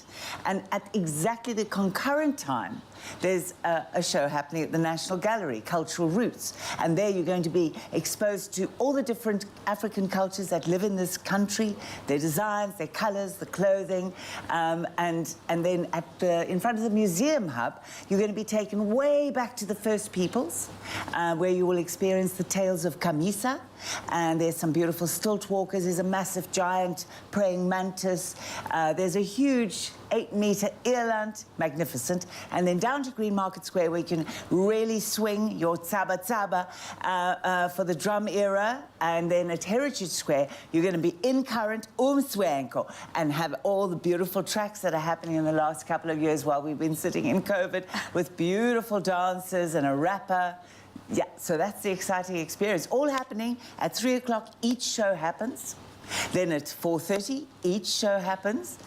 And so it goes on the whole day. So you can get to go to each one and curate your own experience at each of them. I was just going to say now, how I'm going to cut myself up into every single space at the same time, because I want to be able to witness everything. You can witness everyone. And you are honestly the best hype person for the carnival, just to see, you know, the passion that goes behind this. But I'm sure with a production on this large scale comes with so many challenges. What are some of the challenges that you guys had to occur, you know, getting the carnival up and away for Saturday? Well, I suppose for many years all we've done is gone down the corridor, the fan walk next to the stadium, and here this time it's putting on 5 different Las Vegas shows. And so it's different sets, it's different lighting, it's very specific sound, and there are people singing live, choirs. So there's a hell of a different experience in comparison to Carnival going down the street with people yelling and screaming. People would really get to see the incredible talent that lurks in our beautiful city. And take it all in as well, just appreciate all the work of art that's being displayed on Saturday. But obviously it has to be within certain guidelines, because still there's COVID-19. What are some of those guidelines that you had to put in place for Saturday? Yeah, so I suppose that's also been a question mark, like why 10 Rand? Well, everything changes. COVID, it's been one day this, one day that, and every single time we've had to shift. It's like a moving board of pieces, and we still remain in the same state of having having marshals at every single one of our venues with a specific 1.5 meter distancing, unless you're in your group, and ensuring that masks are worn in the audience, and all of our cast have been vaccinated. We have the most amazing team, that the event people who are running all of these logistics at every single one of these hubs. So I feel very safe and confident that it's going to be a COVID-safe environment for people to actually come out and enjoy the spirit of Cape Town. Heather, good luck to you and the team for Saturday. I'm sure it's going to be amazing. Tickets are only 10 Rand, and you can visit CapeTownCarnival.com. But just to give you a teaser, they are here to give you a teaser with all the performances you can expect this Saturday at the Cape Town Carnival. It is back, baby. You know, it's the middle of the week, baby. And I mean, from the Cape Town Carnival, we've got Chef Tumi, who is about to do something incredible and put a carnival in your mouth.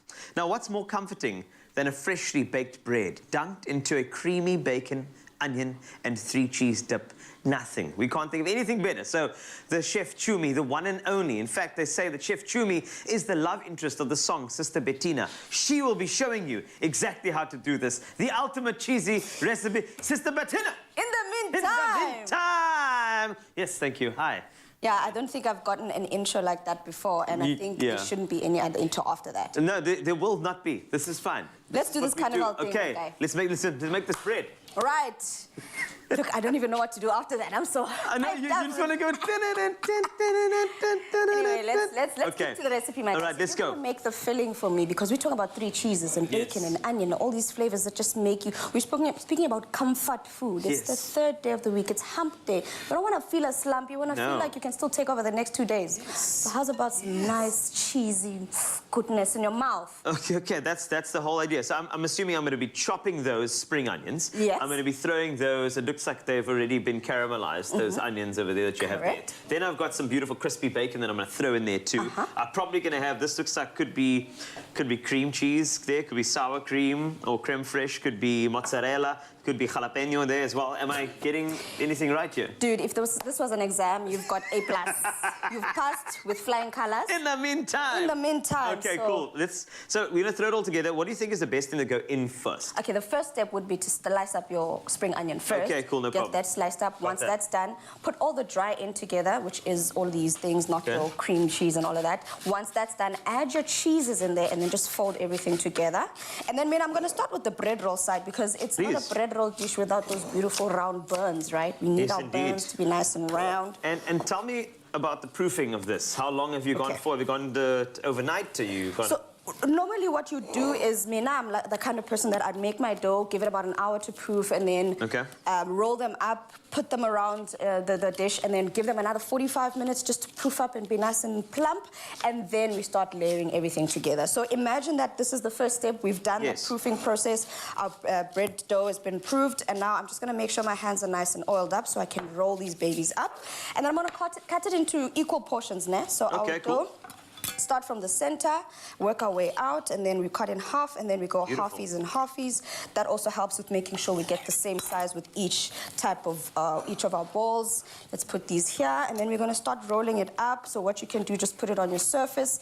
Basically roll it between your hands like this, form into little balls. Like this, you say? And then once that's done, you get this like this and like that. But because we want it to be nice and signature, you see how cute that is? That looks like a carnival hat that you could wear. Yes, and I'd wear that on my face, though, not on my head. Okay. That's what I would. All right. What Carl said. Once that's done, we're going to put these babies, assemble them nicely around a little bowl. So the whole idea for this is to get a nice uniform circle like you've got over there. It needs to look pretty, needs to look inviting. The guests that you're going to eat it with, or you're all by yourself, because I figure you'd probably eat all of this by yourself because you're that guy.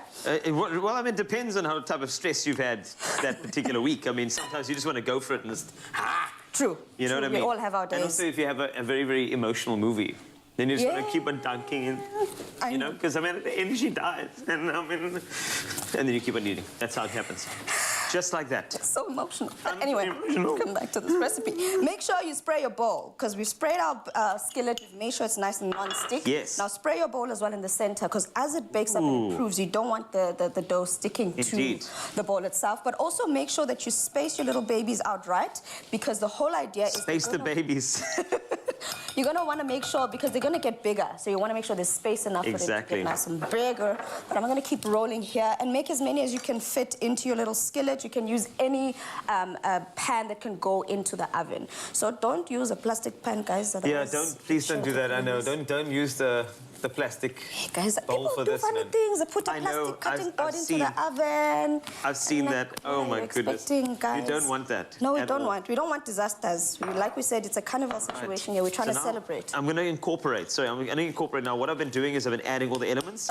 Of course, you know, if you have a little hack for, let's just say the cream cheese is a bit stiffer than the creme fraiche, the sour cream you'd use. So I would say. Do you think you could heat that? You can, but I'd say just leave it out. I mean, if you know that you're going to be making this recipe at 7 p.m., take your cream cheese out at 5 p.m. Just let that baby sit at room temperature, just so that, you know, it's nice and warm and nice and soft, so they can work around it.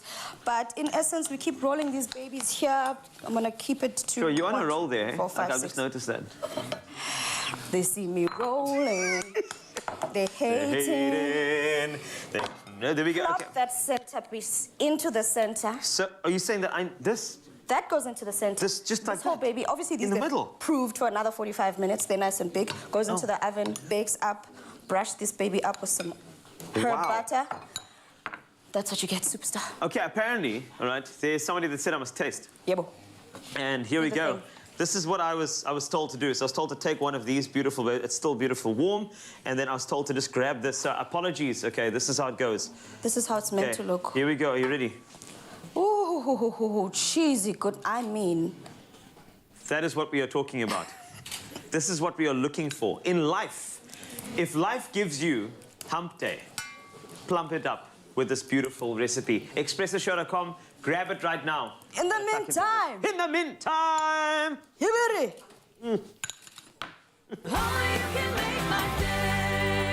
That is and Moni's was Pasta Wednesdays. Bravo to you. Stand a chance to win 2,000 Rand every day, plus 10,000 Rand every Pasta Wednesday. See in store for details. T's and C's apply.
It's my feel-good breakfast show.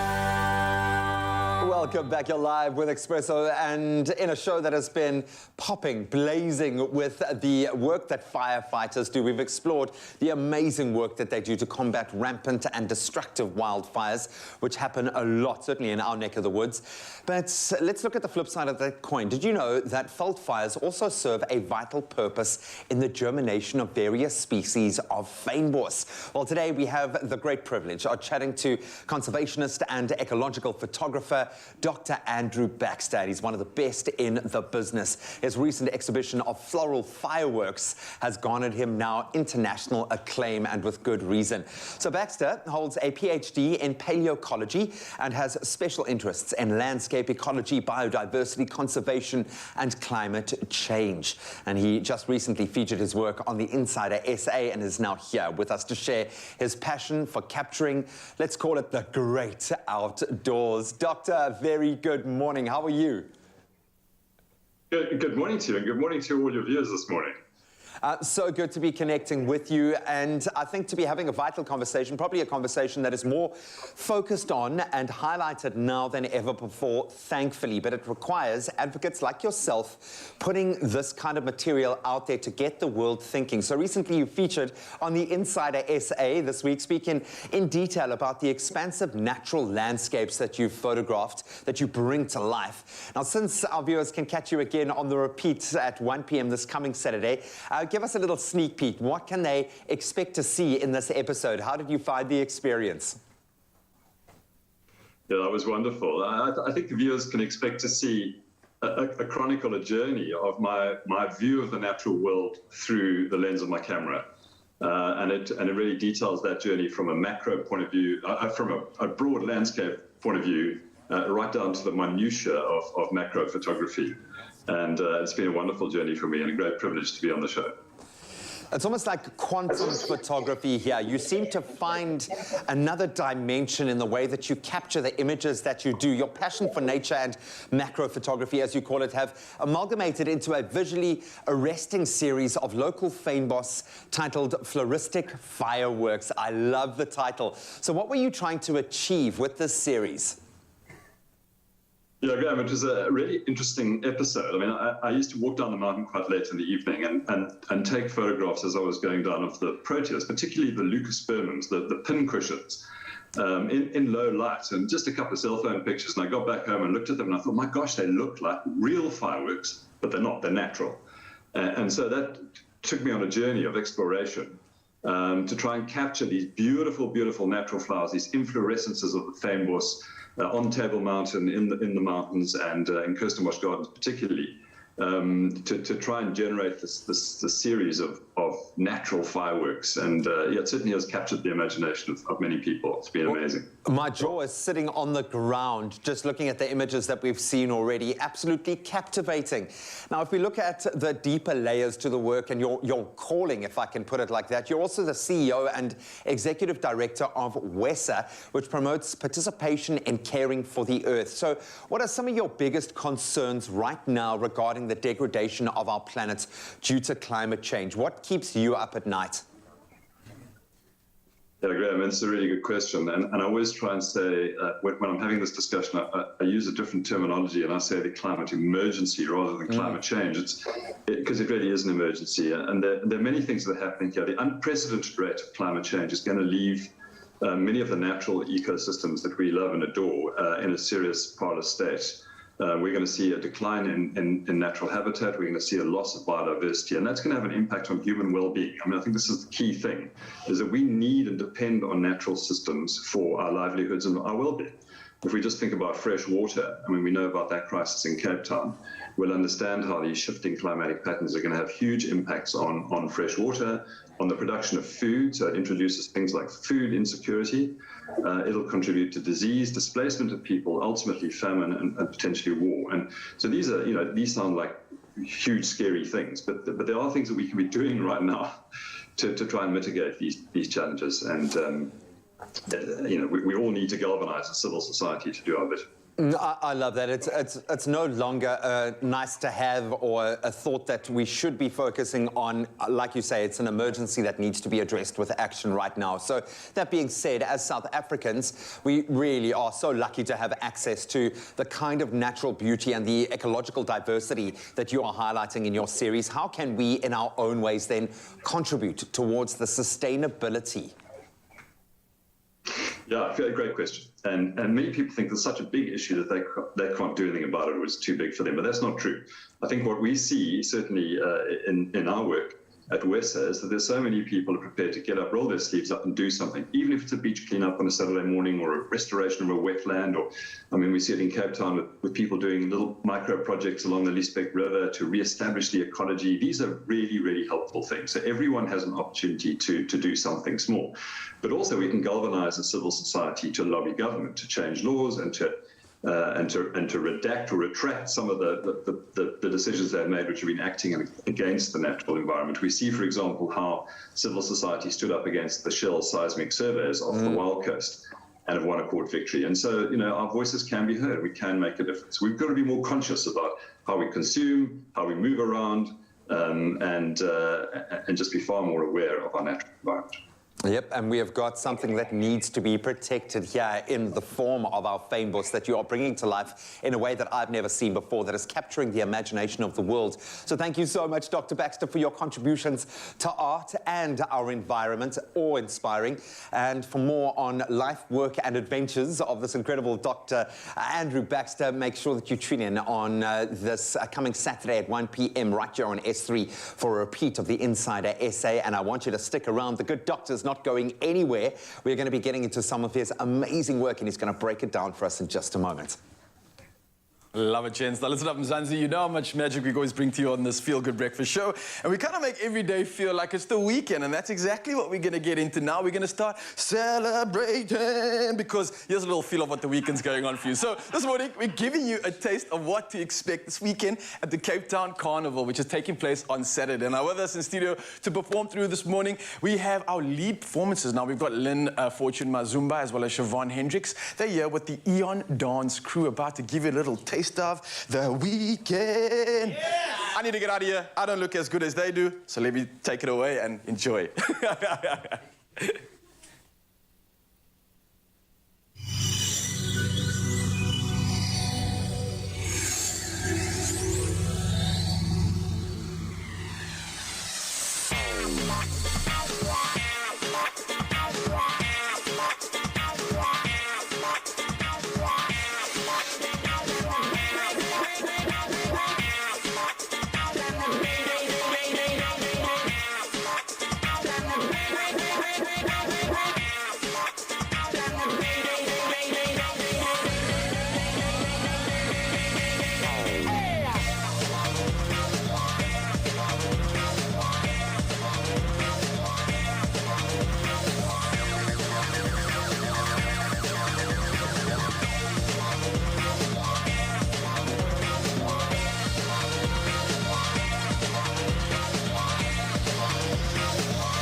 And the grapes and the cakes. Hey, come on to my house, come on. Come on to my house, come on. Come on to my house, come on. Come on to my house, come on. Come on. Come on.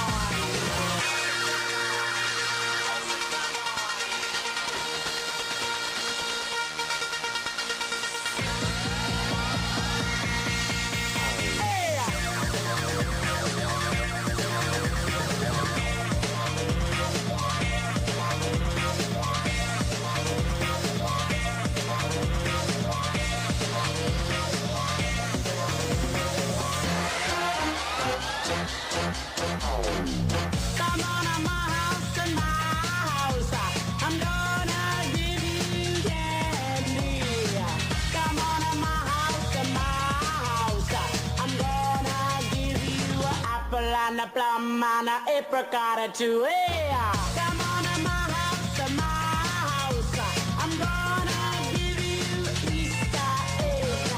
Come on to my house, I'm gonna give you a peach and a pear and a dig your hair. Hey, come on to my house, come on. Come on to my house, come on. Come on to my house, come on. Come on to my house, come on. Come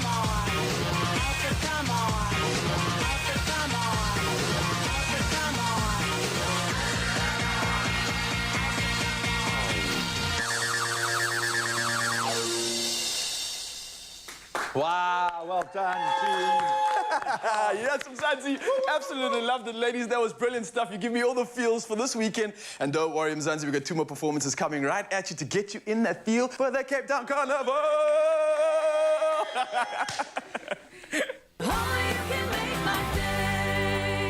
Telkom gives you more value and more monati. We've dropped the prices of our data and voice bundles.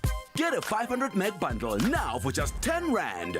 Dial star 180 hash to buy Get More Monati bundles and enter them Bekeli Beki. Live your monati.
It's my feel-good breakfast show. Welcome back. You're still live with Expresso. In a moment, we'll continue to celebrate with the Cape Town Carnival. Some amazing performances coming your way. But for now, we are back with Fynbos photographer connoisseur, if you will, Dr. Andrew Baxter, whose recent exhibition of floral fireworks has garnered him international acclaim, and understandably so. So the fireworks, in this case, that he captured are all proteas endemic to the unique Fynbos vegetation of our amazing Cape Floral Kingdom.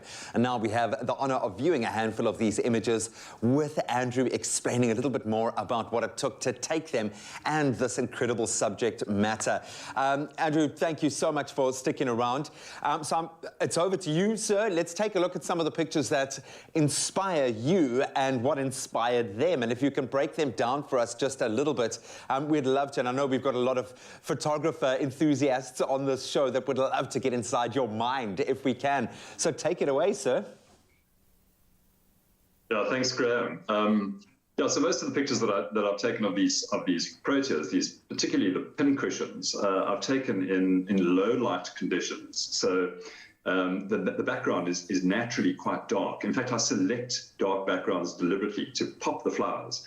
So a lot of these pictures are taken at twilight, so end of day, sometimes even into the early evening.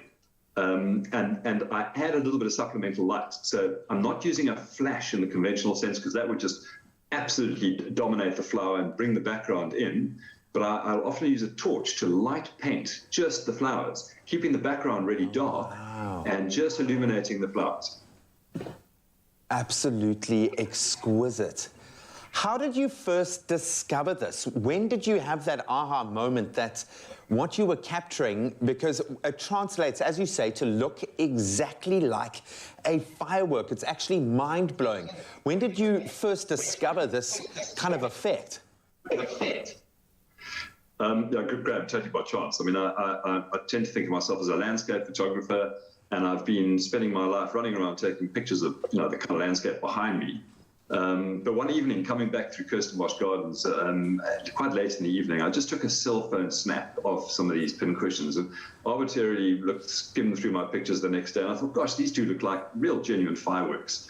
And that was enough encouragement to get me to go back and really try and capture even more of these beautiful floral pictures, or the flora that we have, and to describe them in a different way, to see them in a different light, as it were.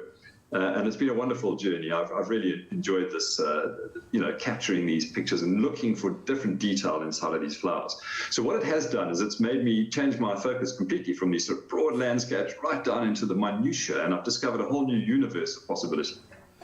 That's why I mentioned earlier, it's almost like quantum photography, because you're kind of finding a layer or a dimension that most of us wouldn't see. What kind of equipment do you need for someone else wanting to embark on this kind of journey and focus on this kind of detail and bring it to life in this way, other than a handy torch, which you discovered now as part of your tricks of the trade? What do they need to go and do this? What are you using? Great question, Graham, and I'm often asked that question, so I'm glad you asked. Look, as I mentioned, some of these pictures are taken on a cell phone, so you really don't need fancy equipment. I mean, that's a really important point to make. But I do use a digital SLR, a DSLR camera, and I use prime lenses. So these are either a 50mm lens or a 24mm lens. And again, they are the cheapest lenses that you can buy. I mean, they really are, 1,500 Rand to 2,000 Rand. You can pick up a lens that can take these pictures. So you don't need the most expensive equipment. You just need to experiment. I shoot what I call low and slow. So low and slow is low ISO, and slow is slow shutter speed. So obviously I stabilize the camera as best I can, and then I use supplemental light as I've described through a torch or a different light source. Even a cell phone torch would be good enough to take these pictures. So you don't need to have fancy equipment. It's all about experimenting and having fun. I love it, and obviously having that darkness behind you to be able to highlight that work. So with this now being obviously a major focus, what's next for you? What would you like to try and bring to life in a way that people haven't seen before? What has this inspired you to do for the next phase of your work? Again, Graham, I don't know where my journey is going, but I'm starting to sort of play around with black and white photography now, and I'm sort of leaning into portraiture. Just this journey is taking me into floral portraits, and so I'm sort of leaning off in a slightly different direction. But having said that, I've also fallen in love with spiders. So tiny little spiders. And I recently took a picture of a red spider on Table Mountain. There's an undescribed species, possibly an undescribed genus, which has really got the world by storm as well. And I didn't know anything about spiders. I just saw this beautiful creature, took a macro shot of it, and again discovered that we have these undescribed species, in the wilderness that we don't even know about. So that's another whole journey into macro photography. You are igniting my imagination, and I would imagine hosts of people are getting excited about turning that lens inward towards our planet. So thank you so much for doing the work that you're doing, obviously in this creative space, but I think more importantly, the overarching work that you're doing to drive all of us to be more conscious about what we do. And it can be something as simple as just how we buy, what the choices we make as a consumer. There is something that we can all do, but it does take activists like yourself putting your hand up. So thank you so much for doing that in the most spectacular fashion. This has been awe-inspiring. Thank you so much. Thank you, Graham. Incredible to see these works of art, some cases shot even on a cell phone, not studio or digitally created, absolutely beautiful. The most important take home, there is something that all of us can do, creatively or otherwise, to lead towards a more sustainable future when it comes to this beautiful natural resource. Well, we are back in the kitchen, and I can promise you that our next recipe is going to be picture perfect. You know that sad feeling when something good is coming to an end? 100%. But then we could always open another crush. 100%. 100% fresh, 100% goodness. Made with love by Clover. Now, when looking for something refreshing and fruity with 100% goodness, look no further than Crush Juice for that quintessential snacking accompaniment now. But if you have run out of any snack ideas, we've got you covered with our Crush Mango and Passion Fruit breakfast bars. It's 100% tasty. It smells so good. Like, I want to eat all of it. And look how it looks. It's just so picture perfect, girl. I mean, it's summer in a bar. You are coming. A summer in a bar. In a bar. Girl. I've got bars for days. I'm crushing it. Anyway. It's quite, like, you know, I like these recipes, Mina, Jamie, because as much as I'm a chef, I don't like to overcomplicate things in the kitchen. I like to keep it as simple for myself because I'm a lazy chef. I'm chill and relax. So if I can do something I love that for you. I love that you're so honest about everything. I really feel like today is a confession session because you've just been hitting us with all the things that, like, no, girl, I'm not doing this. But this one, you're going to need my help for it. And I already see that I have a lot of ingredients in front of me. So take to me through make it. these beautiful bars over there, they've got a nice little crust at the bottom, and it starts off with some granola. We've got some oats. We've got some eggs, honey. Those basically form the base for our mixture here. So you can go in, go mix your things together. I'm not lazy at all today. I'm putting in the work, okay? Yeah, you are. It's work Wednesdays. Do your thing. I just do my thing. How much you can. I'm hoping you will crush it just like I'm about to crush it.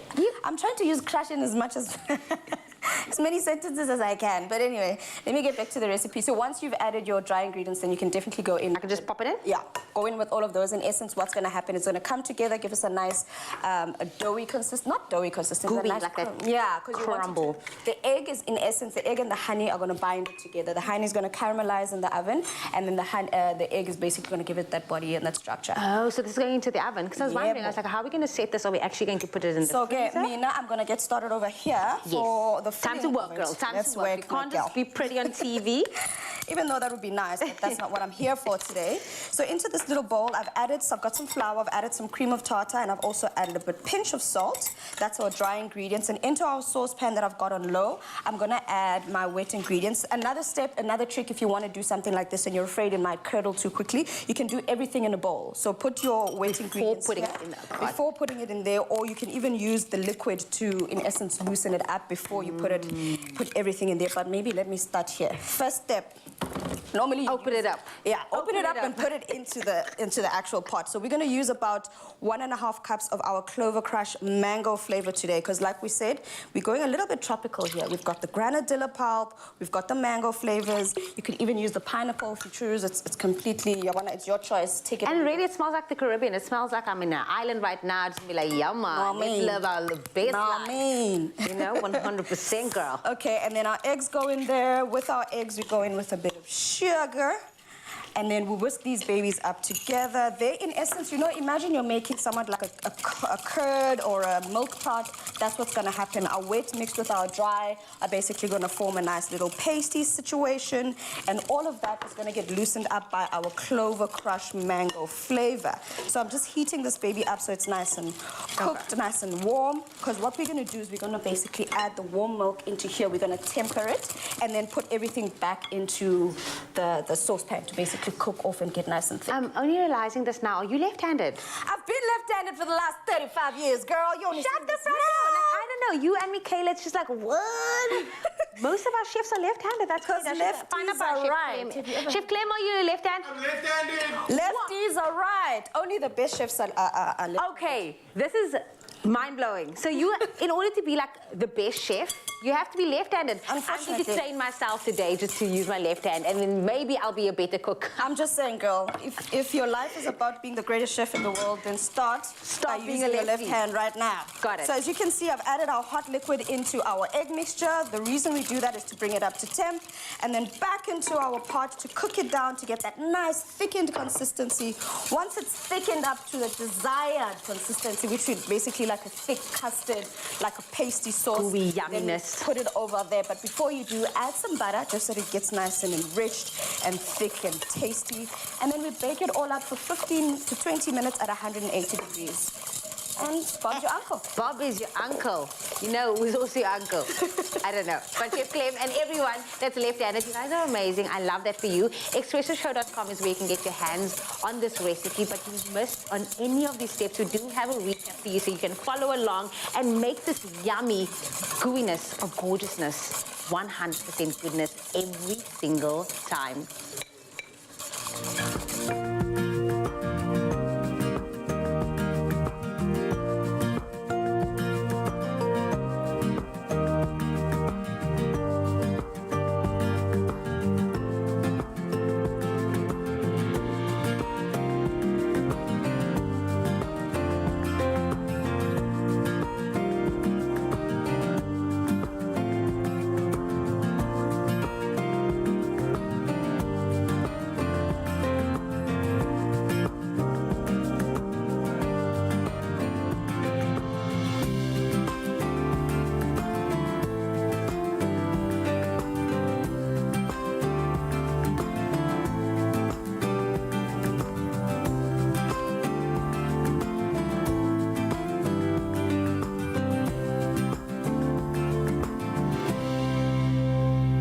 Made with love by Clover.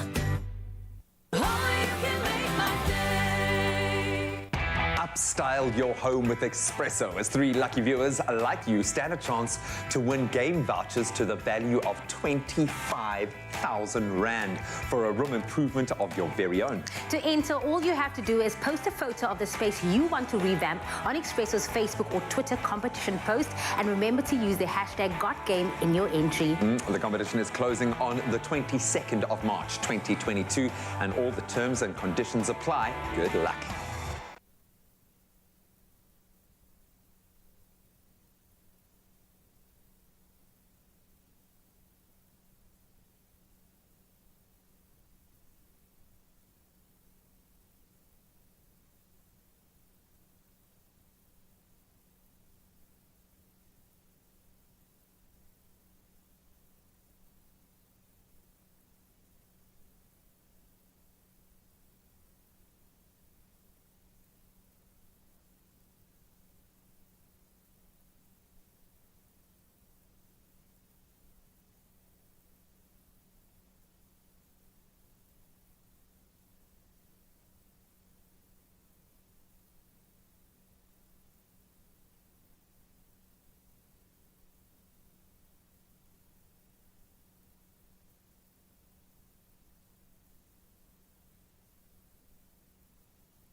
It's my feel-good breakfast show.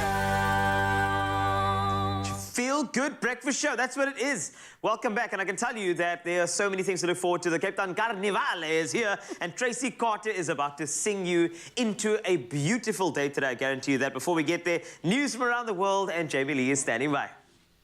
Thank you so much, Mr. Wasey. And I'll start on the national front for one last time.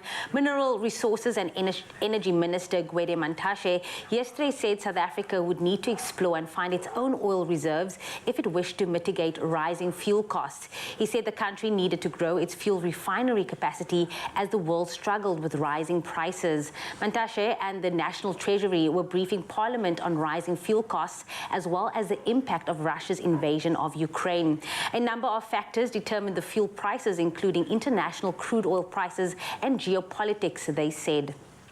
The National Prosecuting Authority, the NPA, says it will focus on prosecuting parties in high-profile corruption cases over the next 6 months. The NPA, which has been criticised for the slow pace of prosecution, told Parliament it had received the necessary financial injection from the National Treasury to begin its work. The National Director of Public Prosecutions, Shamila Batowi, says more funding was needed to strengthen the agency's prosecution capacity due to the complex nature of most of the cases. Then looking to news further abroad, Mozambique must reduce its reliance on imported cereals, the government says, warning that current wheat and fertilizer shortages may result in price rises. By 2030, Mozambique plans to produce all of its own rice, Agricultural Minister Celso Correa said on Monday. It is one of several African nations reliant on wheat imports from Ukraine, which is now struggling desperately as it enters its third week of conflict with Russian invaders. Then Ukraine has praised the courage of 3 European leaders who made a long, hazardous journey by rail to Kyiv in a show of support as the city came under further Russian attack. The prime ministers of Poland, Slovenia and the Czech Republic arrived yesterday evening as the Ukrainian capital went under a 35-hour curfew. Poland's Prime Minister, Mateusz Morawiecki, said it was in Kyiv that history was being made. He added, and I quote, "It's here that freedom fights the world of tyranny. It's here where the future of us all hangs in the balance." And then David Scott from the Kiffness has collaborated to create a song with Andriy, the frontman of top Ukrainian band Boombox, who halted his tour of the US to help defend his country against Russia. Scott said that all royalties made from the video would go to humanitarian and towards Ukraine's armed forces. The South African placed the song on all streaming platforms, and the response to it has been incredible. In just one single day, it accrued over $7,000 in royalties from Facebook, Bandcamp and YouTube. As a result, Scott has already made the first payment of 10,000 euros. That's more than 169,000 rand. The song has had millions of downloads, and Scott has pledged that all royalties will continue to go to Ukraine's armed forces. During the pandemic, Scott made a global name for himself using sound samples from cats to goats to create songs that went absolutely viral, and they're all really good songs. On that note, that is where I leave your news headlines right now. It's time to have a final look at the weather. Here is the boys with that.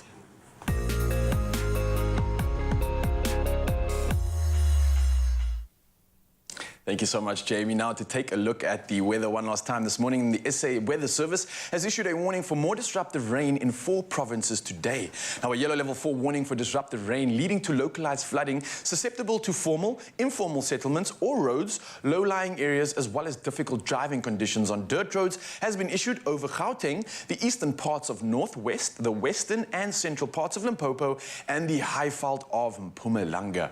Now, earlier, motorists in Gauteng were asked to drive vigilantly after heavy rains occurred in large parts of the province. Now, the Johannesburg Emergency Services are on high alert to respond to any eventuality. Now, motorists are requested to avoid flooded bridges and low-lying areas. Now, a spokesperson, Robert Mulaudzi, said people who live in low-lying areas and informal settlements should monitor water levels and move to higher areas if they feel unsafe. Now, moving from weather, obviously, we're going all the way to our news, and then we've got our sunrise views, which we absolutely love and are so grateful for. And we're taking a look at photos shared by you, our incredible viewers, on our Facebook page, which is the Expresso Facebook page. Now, starting us off this morning, Hannes Bosman from Gordons Bay kicked us off with an incredibly gorgeous shot showing off contrasting hues of blue and yellow as the sun illuminates the clouds over the area. Majestic stuff indeed. JP Malheba came through next up from Robertson, capturing this lovely silhouetted photo of his area just as the sun came up from behind the trees, enough to get you feeling good in the morning. And then Owen Granger from Lakeside captured this absolutely glorious photo overlooking the area, showing off a moody contrast between the rays of light breaking through the clouds. Oh, it looks like a painting from Picasso himself. Last but not least on our list, Tamlin Lee from Coffee Fontaine, Free State, shared this beautiful blue hued shot of the sky in her area as the day begins. Mzansi, I say this every time, but you have definitely raised the bar. These pictures are absolutely incredible, invoking so much inspiration and every feeling that we want to start off on a good note. Now, it's time to take a look at the temperatures one last time across the country, and starting off in Polokwane, where the day starts at 16, moving up to a high of 19 degrees. Mbombela starting the day at 19, moving up to 22. Over in Pretoria, the day starting at 16, moving up to 21 degrees with thunder showers. Johannesburg starting the day at 14, moving up to 19 degrees. Mahikeng starting the day at 15, moving up to a high of 26 with thunder showers coming through. And then in Klerksdorp, starting off with a minimum of 15, moving up to a high of 18 degrees. The thunder showers continue. And then over in Kimberley, the day starting at 13, moving up to 26 degrees. Over in Bloemfontein, the low of 12, moving up to a high of 23 degrees. And then over in Richards Bay, 19 is your low, moving up to a high of 25 with rain coming through on your part of town. Pietermaritzburg, rain continues, 15, moving up to a high of 22. In Durban, the day starting at 19, moving up to 25 with the rain coming through on your side of town. And then in Umtata, the rain continues, 12 is your low, moving up to a high of 21 degrees. Over in East London, rain continues, 15 is your low, moving up to a high of 21 degrees. In Craddock, the day starting at 10, moving up to a warm 24, no rain on your side of town. In Gqeberha, the sunny skies continue, 15 moving up to 23 degrees. And over in George, rain continues, unfortunately, but 13 is your low, moving up to a fairly warm 22 degrees. Over in the mother city, sunny skies all the way around, 15 moving up to 23 degrees. In Worcester, the day starting at 13, moving into a nice warm 28. Sutherland, sunny skies with no clouds on your side of town, 8 moving up to a nice warm 23. And last but not least, Uppington, starting the day at 16, moving up to a beautifully warm 30 degrees Celsius. Of course, again, Mzansi, thank you for sending those incredible pictures in. Absolutely love the inspiration that you're giving us in the morning. Speaking of inspiration, let's get up contact with the boys and see what else they got for us. Thanks for the weather. It's going to be a great day, especially when you choose red. Yeah, it's important to choose red. You have to experience red. You can't be told about it. Got to live it, man. It's like the Matrix in a lot of ways. You just have to be a part of it. Now experience red and unlock more with a Vodacom Red. There are some amazing rewards and benefits that simply cannot be missed this month, and we are talking about the best stuff. You know, we got our hands on some great things like that Galaxy S22 from Samsung. I mean, just to take a look at this. It's so beautiful. It is really good. Okay, so you know on Red VIP plan, Graham, you can get the Samsung Galaxy S22 on a 30GB Red VIP plan and unlimited minutes for only 1,949 Rand per month. Plus, get the Samsung Galaxy Watch 4 Classic eSIM and Buds Live for how much? Free. What? Nothing. Free. For free? Free. That is top class, and it's the full ecosystem, which I absolutely love.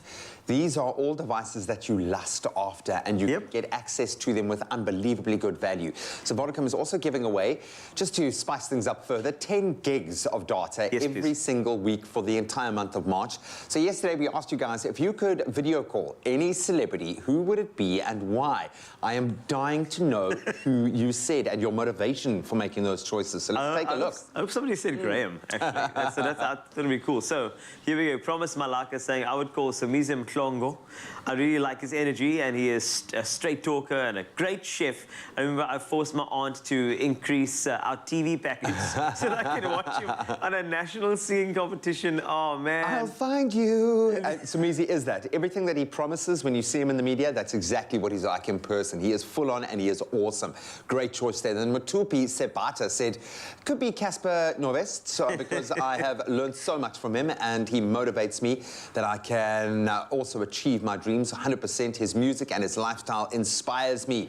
I love him. Yes, indeed. He's done it. You know, you got it. Right, Matlala Dineo saying this, Bipakati or Vusi Temekwayo. I would definitely thank them and tell them how much I admire them, especially Pakati. He shouldn't stop giving to the homeless and poor, and I really admire what he is doing. Very uplifting there. I really appreciate that. Well, this is cool. It's kind of really validating the work that people within the media space are doing. People do notice, which I love, and it is inspiring. Yeah. So we want you guys, please make sure that you tune in on Friday this week to find out if you are in fact the lucky winner of those 10 gigs of Vodacom data. Oh my word, it's going to be great. Okay, so Vodacom and Expresso want you to experience Red and unlock 10 gigabytes of data this month, as mentioned, and simply reply to the competition post on Facebook, Twitter, or Instagram and tell us if you could video call any celebrity, who would it be and why. Don't forget to use the hashtags Experience a Red, unlock more. Competition closes Thursday, 17 March 2022 at 10 a.m. and terms and conditions can be found on expressoshow.com. Good luck. Switch to Red and get the Samsung Galaxy S22 for 1,499 Rand and a rugby jersey, Watch 4 and Galaxy Buds Live free. Further together, Vodacom.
Fatties and Monies was Pasta Wednesdays. Bravo to you. Stand a chance to win 2,000 Rand every day, plus 10,000 Rand every Pasta Wednesday. See in store for details. T's and C's apply.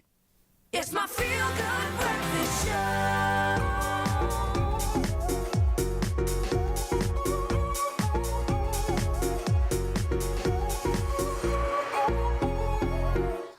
Yes, Mzansi, welcome back. We've got another installment. It's the Culinary Hotline, bling! Tick, tick, tick! That was a little off cue. One more time. Culinary Hotline, bling! Tick, tick, tick!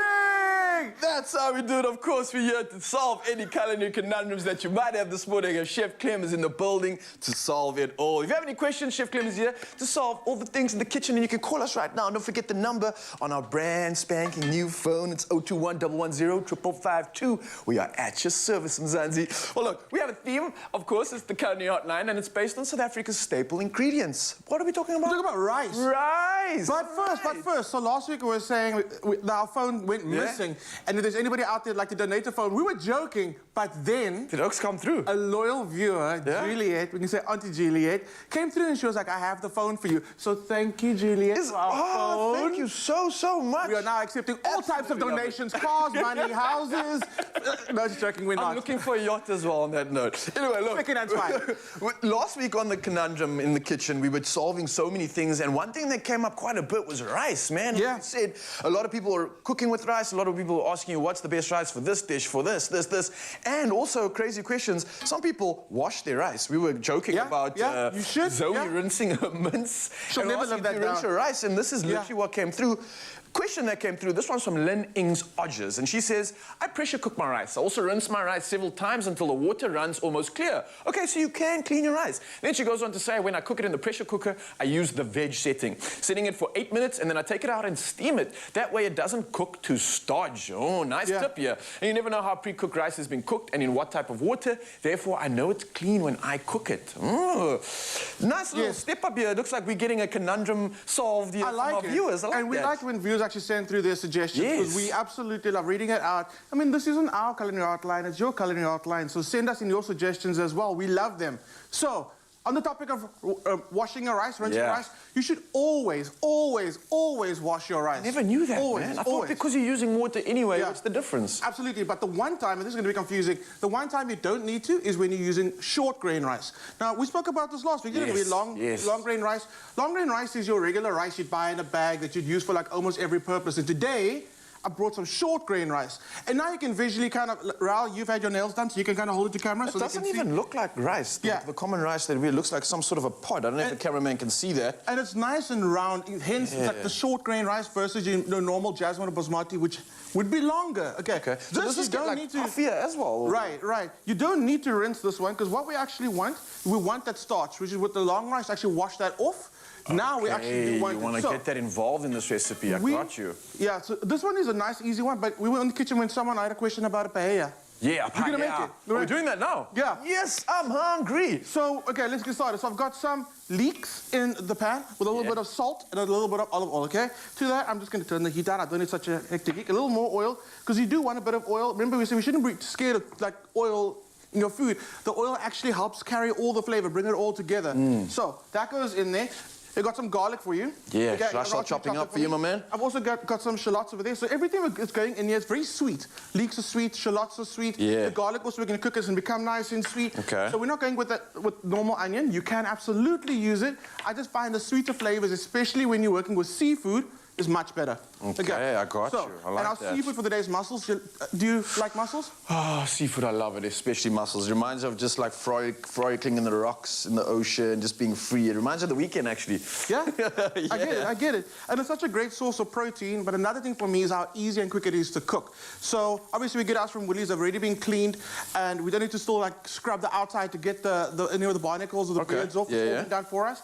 That's going in. How are you doing there? I'm actually struggling to cut this garlic because I'm getting so caught up in the flavors, and also very concerned because it looks like something's burning on the... Is that okay? Is that normal? What's going on there? That's intentional. What you did, okay. I took a red pepper, and we want to add that to the final step of our dish. Okay. And what you're doing is you want to char the outside to really blacken the skin. That helps blister it and separate the skin from the flesh. Okay. So there's method to this, man. There's always method. All right. Okay, I got you. So that's going in there. So that's going to be for the... garlic? Garlic coming in. Here we go. Right up, now we're going to move at like record speed. You can go in. Boom. Okay. Go. So that's going in. You can use rice, especially we know that... Sorry, rice. You can use wine. But you don't need to. And I get a lot of questions saying, people say, what can I use instead of wine? And I'm actually not going to add the wine at all. And you don't need it. You don't need it. Okay. It's an extra flavor note, but if you don't drink wine, leave it out. The flavors that we already have here are more than enough to carry this dish, right? Absolutely. So we're going to go with our arborio rice. Wait, so we're not like steaming it and putting it in water? No, that's going to happen in a little bit. That's going to happen a little bit. So what we do is we want to kind of get all the flavor of the leeks, the shallots, the garlic into that rice. Hence, you need that little bit of oil, because the oil's in there, it's not going to work, okay? Yes. So this is arborio rice, which we traditionally use for risotto. But it gives you a beautiful, like, that texture you're looking for when you make a paella. That's why we're using arborio. Okay. Bomba rice, which is normally used, it's so hard to find in the country, so arborio is always what I go to. Okay. So once I hit that rice, now you want to give the rice like a nice tan, like right on the weekend, guys. If you haven't checked, go to his Instagram. Man, he's golden and he's just oiled up on the beach, okay? So what you need to do, if you want a good reference, go to Raul's Instagram, go and check out what it looks like on the weekend on the beach. You want these grains of rice to be oiled up and beautiful. If it's not oiled up as much as Raul is on the weekend on this, he's blushing.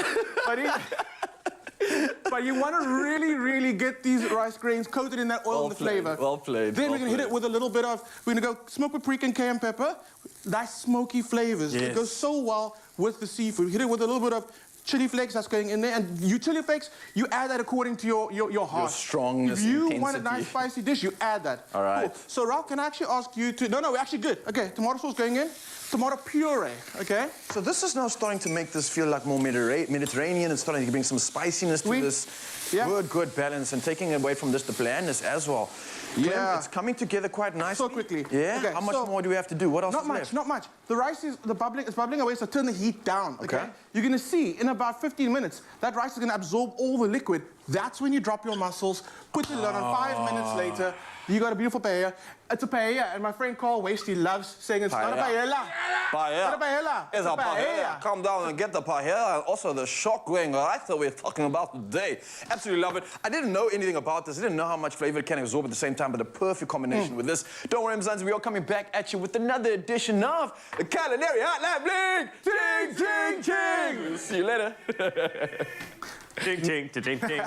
I love it. Oh, yes, thank you. We're all about redesigning our living space, and the perfect way to do that, of course, is with a brand new, updated, gorgeous and comfy restaurant on that. How does that feel? Goma goma, baby, because you deserve it. Absolutely. Now, outdated lounge suites and couches are not what you deserve. You deserve, get this, a goma goma. Now, we ask you to tell us why you need to break up with your old couch to stand a chance to win your very own Jewel Onyx 2-seater couch. And after weeks of sitting on this beautiful beauty, we finally have a winner, Don't tell me, everybody. really? Can we get a drum roll, please? Oh, this is going to be so good. Drum roll, please. Here we go. Congratulations, Simpiwe Dlamini! Wow, Simpiwe Dlamini. I just need to say this, right? Congratulations. You do realize that your sitting experience is about to change forever. Yes, I do. Thank you. Oh, Good morning. Good morning. Okay, so let's remind you what Simpiwe said. I bought these couches in 2013 when I got my first job, and they are now outdated and not comfortable. My mom used all her savings to renovate our home. It would be such an honor to surprise her with this new couch. Okay, never mind. We shouldn't say it because it's a surprise. Having a new Goma Goma couch would allow us to enjoy family like the old times instead of everyone locking themselves up in their rooms. Hashtag you deserve Goma. So that was the old couch over there. As you can see, it has got sort of a look like it was restored. It's lived a life. gone But through the ages, but it's gone the done mile. well. It's gone a mile and a half, and it's ready for an update, girl. Well, Simpiwe, once again, congratulations. This is incredible. Yeah. How are you feeling about winning your brand new Jewel Onyx 2-seater couch? Well, I'm excited, I'm grateful, and I'm honored. Thank you so much, Goma Goma, for choosing me as a winner. Girl, you deserve it. You deserve it. Have you thought of a color yet for your new couch? If so, which color have you chosen? We need to see pictures as well, okay? Oh, we went with storm gray. Ooh, so classy. Okay, so I know you said it in what you wrote that it's going to be a surprise. I hope it didn't spoil this. Did we spoil the surprise? Can it still be surprising? Yes, I did. I was so excited. Okay, good. I'm glad. So I told them. That's the thing, because I know it's going to change your life from here on out, and it's going to be such a great thing. You said everybody goes to their respective rooms on this. All of us, even here, we just want to be here all the time. Like, we want to do the entire show from here. That's how lovely these things are. So congratulations once again, Simpiwe, and enjoy. Thank you. Thank you. Next thing Simpiwe is going to know, we're going to be popping up in her lounge. Just be like, yo, Just be girl. chilling. Just be chilling. I love the fact that she's gifting it to someone else. Yeah. That, for me, I think that's probably what got her over the line, because we've had some amazing and hilarious stories about the couches, so thank you so much. I wasn't aware that it was such a deep emotional attachment to our couches, and I don't quite know how I'm going to move on. What do you mean move on? What do you mean this has to stay? Can we just keep it? Can we keep this? Sorry, Goma Goma. You know that we you're not getting this back. as well. I'm sorry. Look at that. Beautiful. Look at all those ripples over there. You know, that's just craftsmanship. Look at that. Just want to put your face on it, man. You do. You just want to just rub it. Okay. We're getting too close to this couch. We are. I'm worried about us, but it's okay. We might need to see someone to aid us through, but I've found great inspiration in the fact that we have found a Goma Goma their brand new home, and it sounds like the most deserving home as well. So if you want to inspire yourself, follow Goma Goma on their Instagram page. That's at Goma Goma _SA. Their Facebook page, just Goma Goma, or you can check them out online, goma.co.za, and you can find out more about their amazing range, the amazing fabrics, the colors, everything that they have on offer, with an amazing range of lounge We're suites. getting sad. Just bond. We don't want to say goodbye. I appreciate the time. I love you, Goma Goma. We love you.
It's my feel-good breakfast show.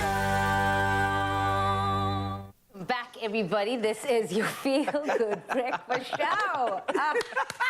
Now, this morning we spoke about our national flower, the protea. Yes. But it's time to test our general knowledge as well as the boys on all things South Africa. All right. How proudly Hold on. South African are you? I guess we will have to see how well. Already embarrassing the entire nation. Springbok, it's a Springbok, a Springbok. It's a Springbok. All of them. It's a Springbok. It's a Springbok. Blue crane, blue crane. You have to sing the national anthem, okay? Yes. 3, 2, 1, go. Sia Khalees. Wait. Sister Bettina! In the meantime! Sorry, we're a mess. Okay, sorry. You guys are It's the Cape Town Carnival that's thrown us out a little bit because it's a party and it's crazy. I'm so feeling too festive out here. Tracy Carter is standing by to perform for you guys, but right now it's time to get serious, okay? All right. Okay. Are you guys ready? Yes. Okay. You're so serious now. Question You number changed 1. your face. Wow. Yeah? What South African city is known as the City of Gold? Carl. Well, No, sorry. it's not Cole. It's Johannesburg. Sorry, that's. I think he was wrong. There we go. He said the answer. Ecological. Give it to him. I forgot. I didn't have a name thing. Okay. You can actually mention name. Say your name, and then I will come to you. Okay. But for that one, I'll give it to you, G. right. Next question. What does Soweto stand All for? right, I know this. My people, it's okay, I should know 100%. Go! Southwest Township, something like that. Gotta be. Southwestern Township. Southwestern Township. It is correct. Yes, well done. Love that place, yeah. I was worried there for a second. Yeah, because you went into it fast. I was like, hey. I was like, brother, don't be A good start is a good thing, man. Yeah, that's good. All right. Muscle twitch. What is South Africa's national floral emblem? Carl. Graham. Oh. I heard King Carl. Protea. That's my man. Thank you. Okay, so 1 point to every single one of you. You're doing okay? well, eh? Man, did you Here we forget go. your name there? Hang on. Your name's Ryle. What are the 3 capitals of South Africa? Ryle, it's Cape Town, Johannesburg, Pretoria. Yes? Correct? Sure. No. Incorrect. What is it? Incorrect. What is it? Boys, do you want to steal this? Take a stab. Go for it. I'm going to go Cape Town. I'm going to go Pretoria. And the Free State? No? I don't know. Correct. It is Bloem. Pretoria, Yeah. Bloemfontein, and Cape Town. Forget about business. Don't Sorry, forget all you about Bloemfontein peeps. We still love you. Yes. Still love you. Sorry, Bloem. Okay, next one. How many years did Nelson Mandela spend in prison? Graham. Graham? 27. 27 years is Well done, Graham. correct. 27 years. Ta. Okay, so 2-1-1. Here we go. How many official languages are recognized in the South African Constitution? Ryle? Graham. Is it 11? Hey! Well done. I know we have a lot more. Yes, we do. But 11 is what is I remember that from recognized. school still. Nice. Yeah, well done, Berkeley man. High. Yeah, model C, guys. Fleet represent. Talking doctrination, man. Yeah. Brilliant. Also, he just matriculated a couple of years ago when you guys are 30 years ago. So relax. Okay. Not that long. Shots fired. More than that. What is the longest river in South Africa? Call. Call. Orange River. Ooh, Correct. Yes! Yes! I was going to say the yuck skate just to be like, just to be quiet. We got 2-2-2. 2-2-2. In the year 2-2. All I'm saying. What is South Africa's national animal? Oh, Ryan! Oh, fuck. It's, Graham? What? It's the bird and animal. It's a springbok. It is a springbok. Are you struggling? Because we also got a blue crane. Yes, you know what, in my head, I was like, the crane book. So that's the national bird, right? Okay, yeah. okay. That's it. Got you, Okay. got you. What is the southernmost tip of Africa called? Kyle. It was so close. Do you want to say it together? 3, 2, 1, go. Cape Agulhas. Yeah! Both of you. Yes! Have you been there? Have you stood at that point? Yeah, it's amazing. You have. Stuck so that your nose is the furthermost point of the continent. You can actually do that there. It's brilliant. That's a good one, actually. Zanzi, you need to go do that. It's a beautiful place, actually, commemorated by the lions. We did it. Yeah, we did. Okay. Which mountain is considered to be part of the 7 wonders in the world? There was all of us. All I of didn't you. finish my name. So on 3, 2, 1, you say? Table Mountain. Oh, you guys sound like a band. We are a band. One band, one sound, baby. Yeah. 8th natural wonder of the world. That's awesome, man. That's it. Is that it? That is it. Okay, so here's another question. Who is the performer from the Cape Town Carnival about to impress us? Tracy Carter. It's taking place this Saturday, the 19th. Get ahead of a ticket to only 10 Rand at capetowncarnival.com. But here to give us a little teaser, it's Tracy Carter, everybody. Nice.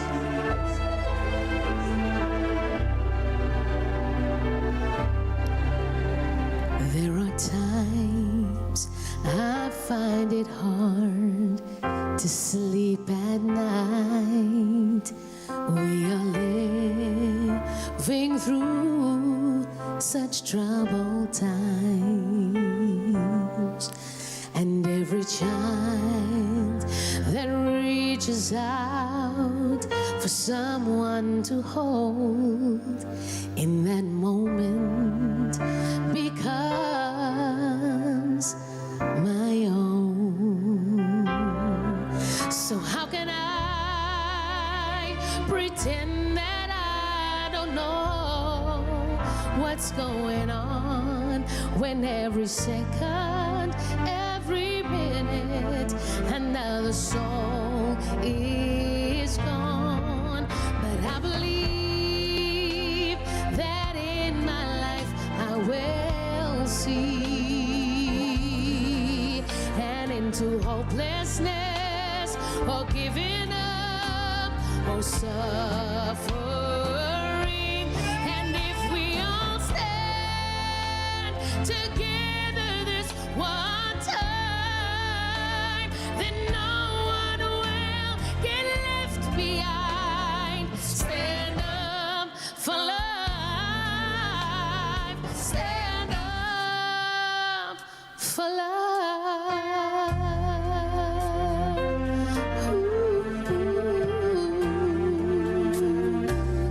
I'm inspired and hope that each and every day, that's how I know that things are gonna change. 'Cause how can I pretend that I don't know what's going on when every second, every minute, another soul is gone? And I believe that in my life I will see, and into hopelessness or giving up or suffering. And if we all stand together this one time, then no one will get left behind. Stand up for life. Stand up for love. And it starts right here. Oh, yes, it starts right now.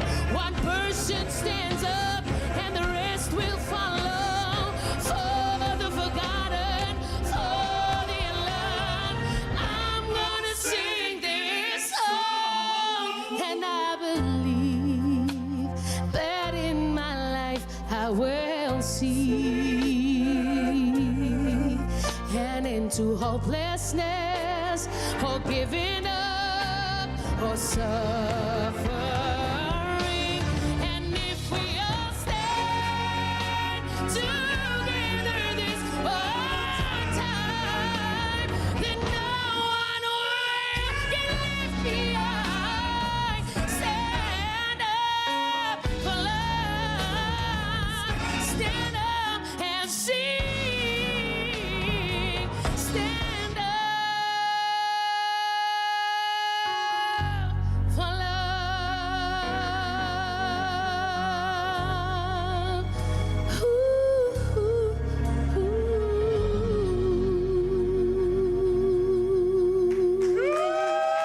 Thank you.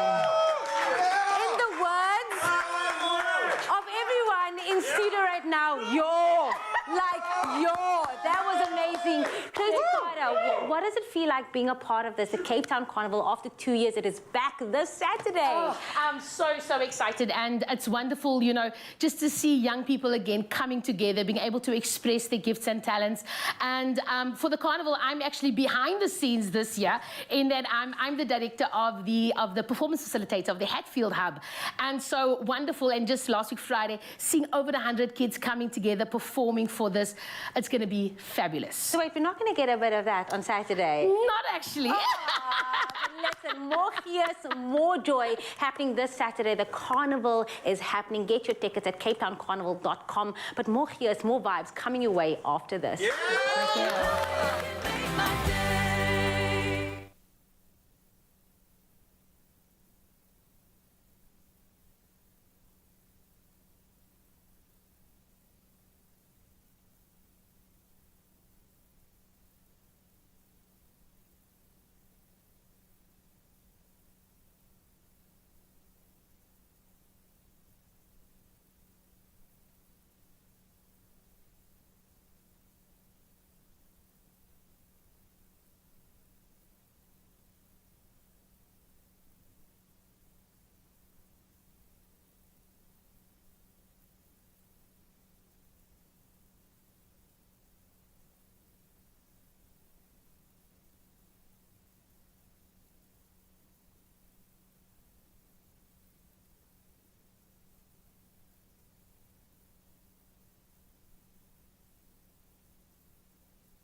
It's my feel-good breakfast show.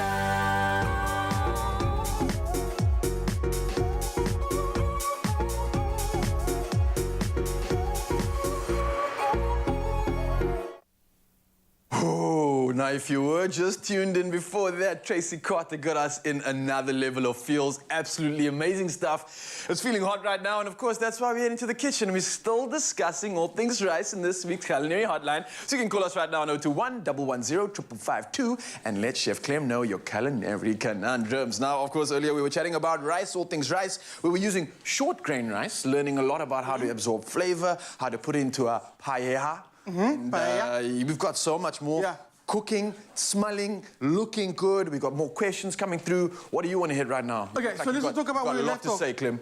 Like I said, the paella's gonna absorb that rice. Yeah. Okay? I added the red pepper and I just like dotted the mussels in them, and you can see it's opening already. That's how quick it is to make it, and we made it in real time. Yeah, and that's the roast pepper that you were kind of like, what would you call it, charring? So, okay, guys, we always speak the truth. So when you're doing that at home, when you're charring your pepper, keep an eye on it. Don't have a conversation.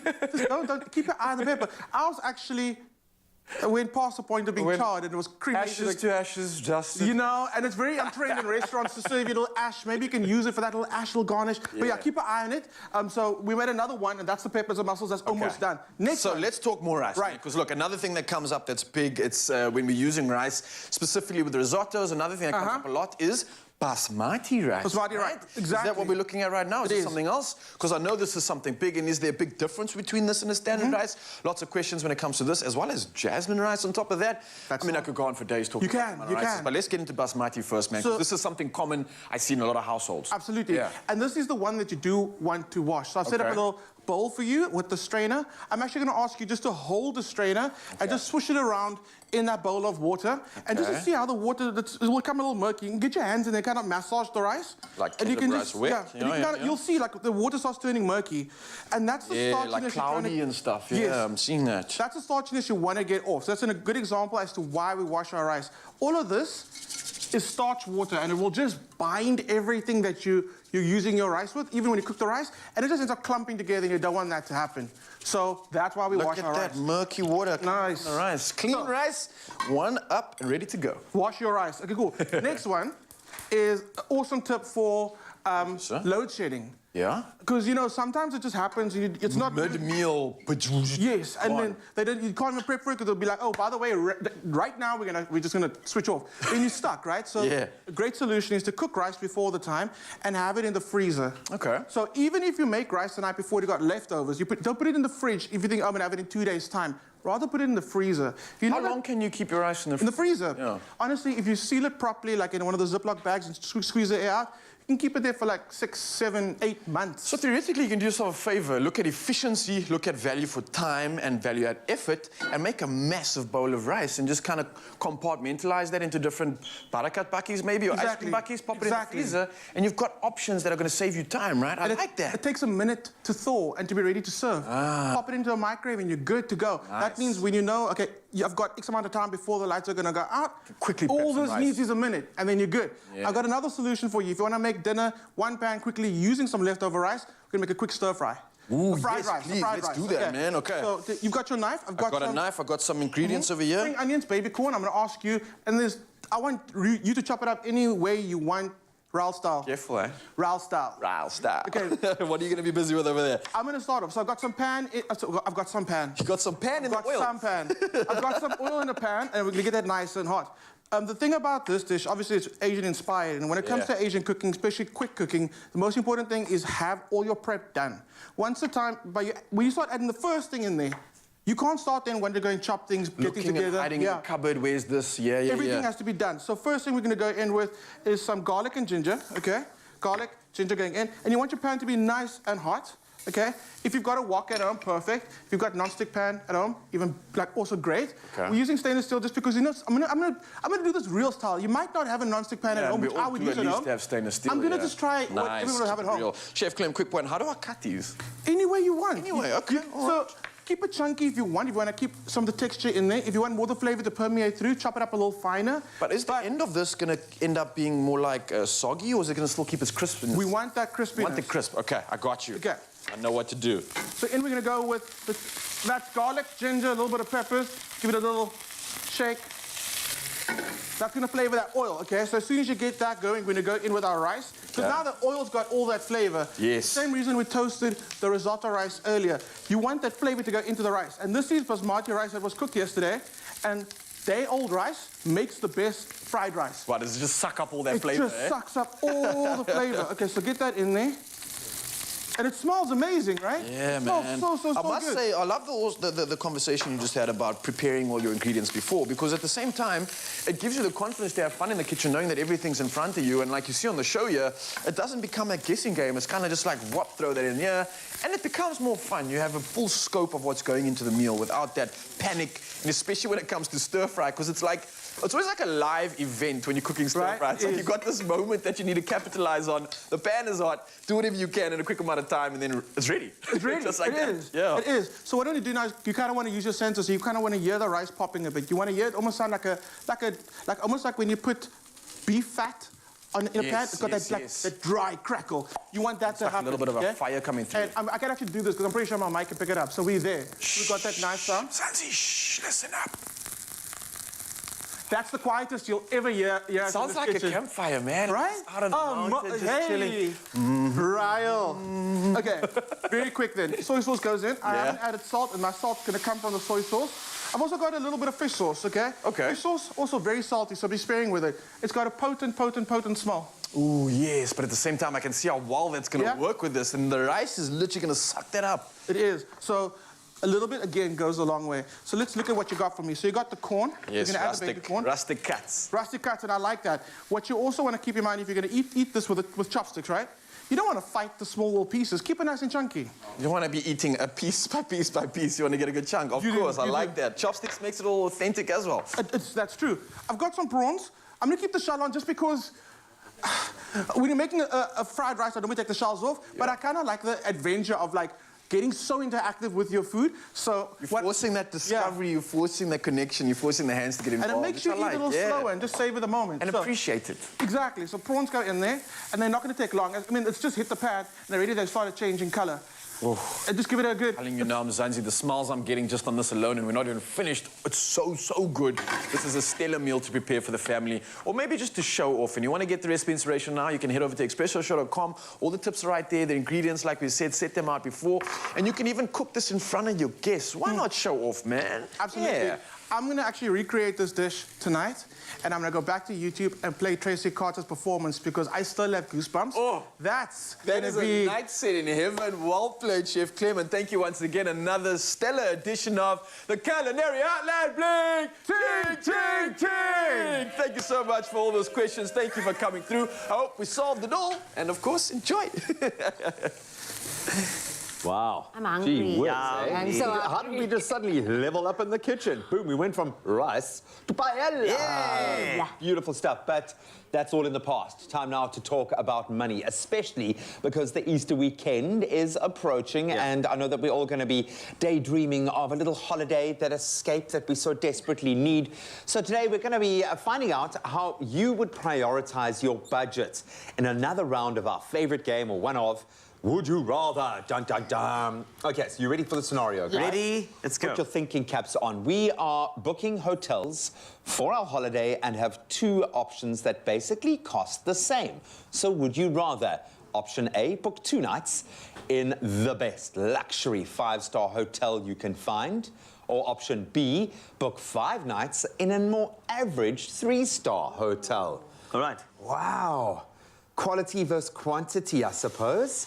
You know, I've been in this conundrum before, and I did 5 nights in the 3-star. Yeah. Because you are hardly ever in your hotel room. Yeah. You know, you really, that's the place to sleep because you're out in the streets, you're experiencing, you know, the activities, etc. So I'm going to say I'd rather go 3-star, 5 nights. I suppose it depends if I've got my family with or if I'm alone. Yeah. If I'm alone, hell, I'm rolling. Luxury. I'm in the spa, I'm in luxury, I'm doing that for 2 nights and I'm not leaving my hotel room. I would go to the review page on the 3-star. Yes. 3-star, and then check it out. If people's like saying, oh my word, it's the worst thing ever, then I would probably consider, I'm about the luxury, guys. I want to live that Don't be soft ashamed. life now. Do it, girl. So probably do 2 nights in 5-star because probably I'd only be able to get 2 nights off. Yeah, not like I'm 5 thinking in the days. reality in our world. The reality is like, where can we But get it's how 5 often days do off? we have that where we go on, like we work, and then part of the deal is staying in a 5-star hotel. Exactly. And you get in there at like 1:45 in the morning and have to leave at 4:30. That's the thing. The bed is great though. The bed is The bed is because that's all pillows you in get. the world. You put on the first thing you see on the channel and then you fall asleep. So we're clearly split. Let's see what the people have to say about this and what your thoughts were.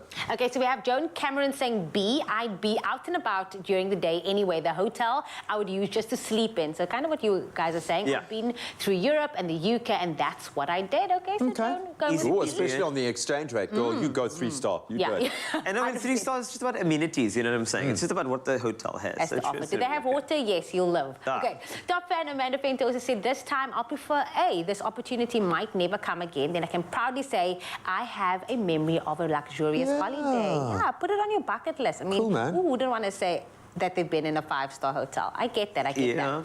Also, top fan Gary Alcom says, without a doubt, the 5-star. I love opulence. Once stayed in luxury. It's not easy downgrading. We stayed in a 3-star hotel in Paris, and it was a dive. I mean, Paris, 3-star.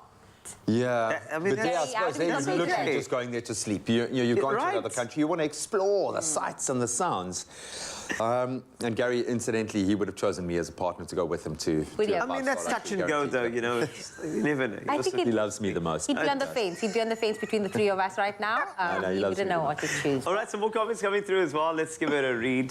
Mersha, B, 5 days just to relax and stress-free. Cool. I think that was just more about the time that you spend there. And then Teresa saying, A, life is too short. Why not live your best You're life? my girl. Teresa, you and I, same WhatsApp group.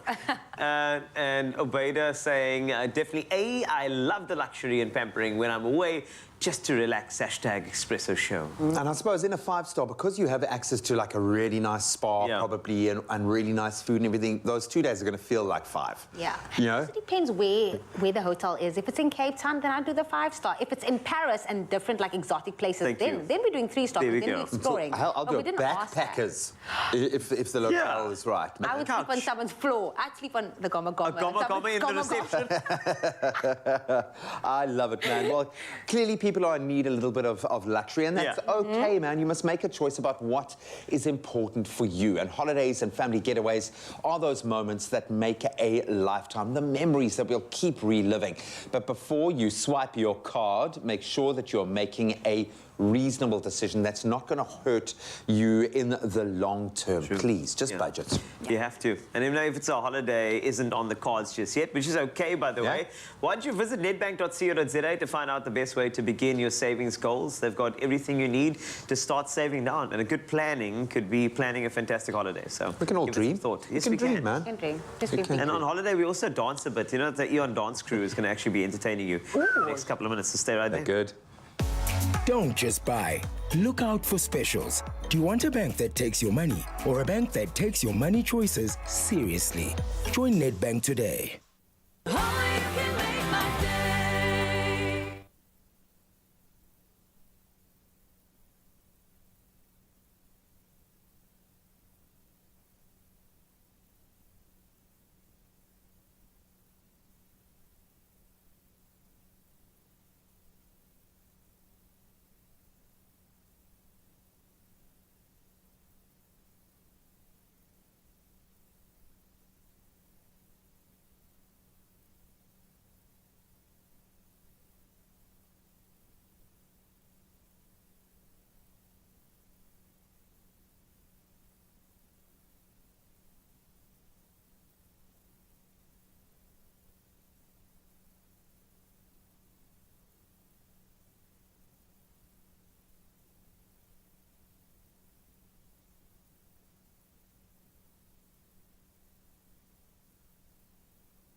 It's my feel-good breakfast show. It's Friday on your Feel Good Breakfast Show. Well, it feels that way because right behind me is a dance crew. And I know usually at this stage I would be telling you to move the coffee table. You are still entitled to do so, even though it's just Wednesday. But the Cape Town Carnival brings about so much excitement, so much unity in this beautiful city that they call Cape Town.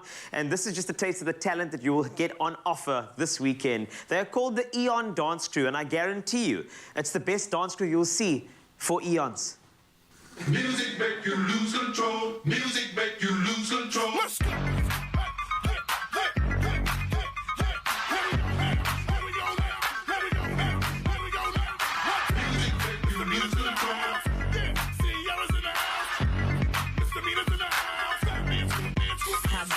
Cute face, chubby waist, thick legs in shape, rump shaking both ways, make you do a double take. Planet rocker, showstopper, flow popper, head knocker, beat scholar, tail dropper, do my thing. Rolls Royce, Lamborghini, Blue Medina, always beaming, rag top, chrome pipes, blue lights, out of sight. Long weed, sold in, say it again, sold in. Make that money, throw it in, booty bouncing, don't hit. Everybody here, try to get your best off the wall, 'cause misdemeanor steps up.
Keep going. They are amazing. Oh my word. I actually forgot we were working on the show. I was like, I felt like it was Saturday. I felt like it was in Cape Town. I felt like it was Saturday.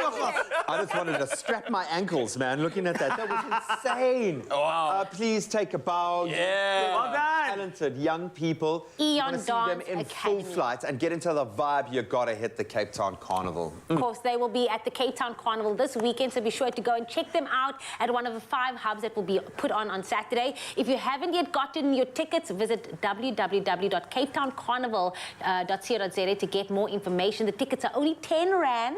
10 Rand? Wow, nice. Imagine paying 10 Rand and That's getting less that than full performance. That's less than the parking. Yeah, in you Cape could Town definitely pay for Thanksgiving the Day. parking. Exactly. And it's epic, guys. Just brace yourself for a party. It's not just like a gathering.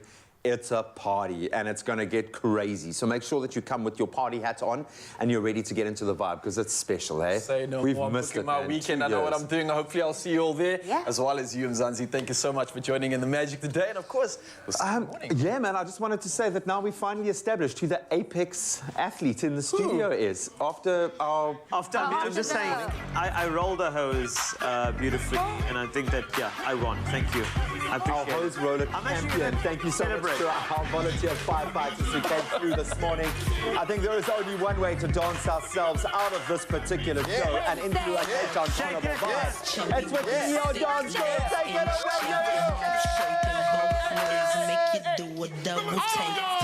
Rock a showstopper, flow popper, head knocker, beat scholar, tail dropper, do my thing. Rolls Royce, Lamborghini, Blue Medina, always beaming, rag top, chrome pipes, blue lights, out of sight. Long weed, sold in, say it again, sold in. Make that money, throw it in. This month, say it with flavor, taste, and aroma, so they'll know it was made with love by Clover. Another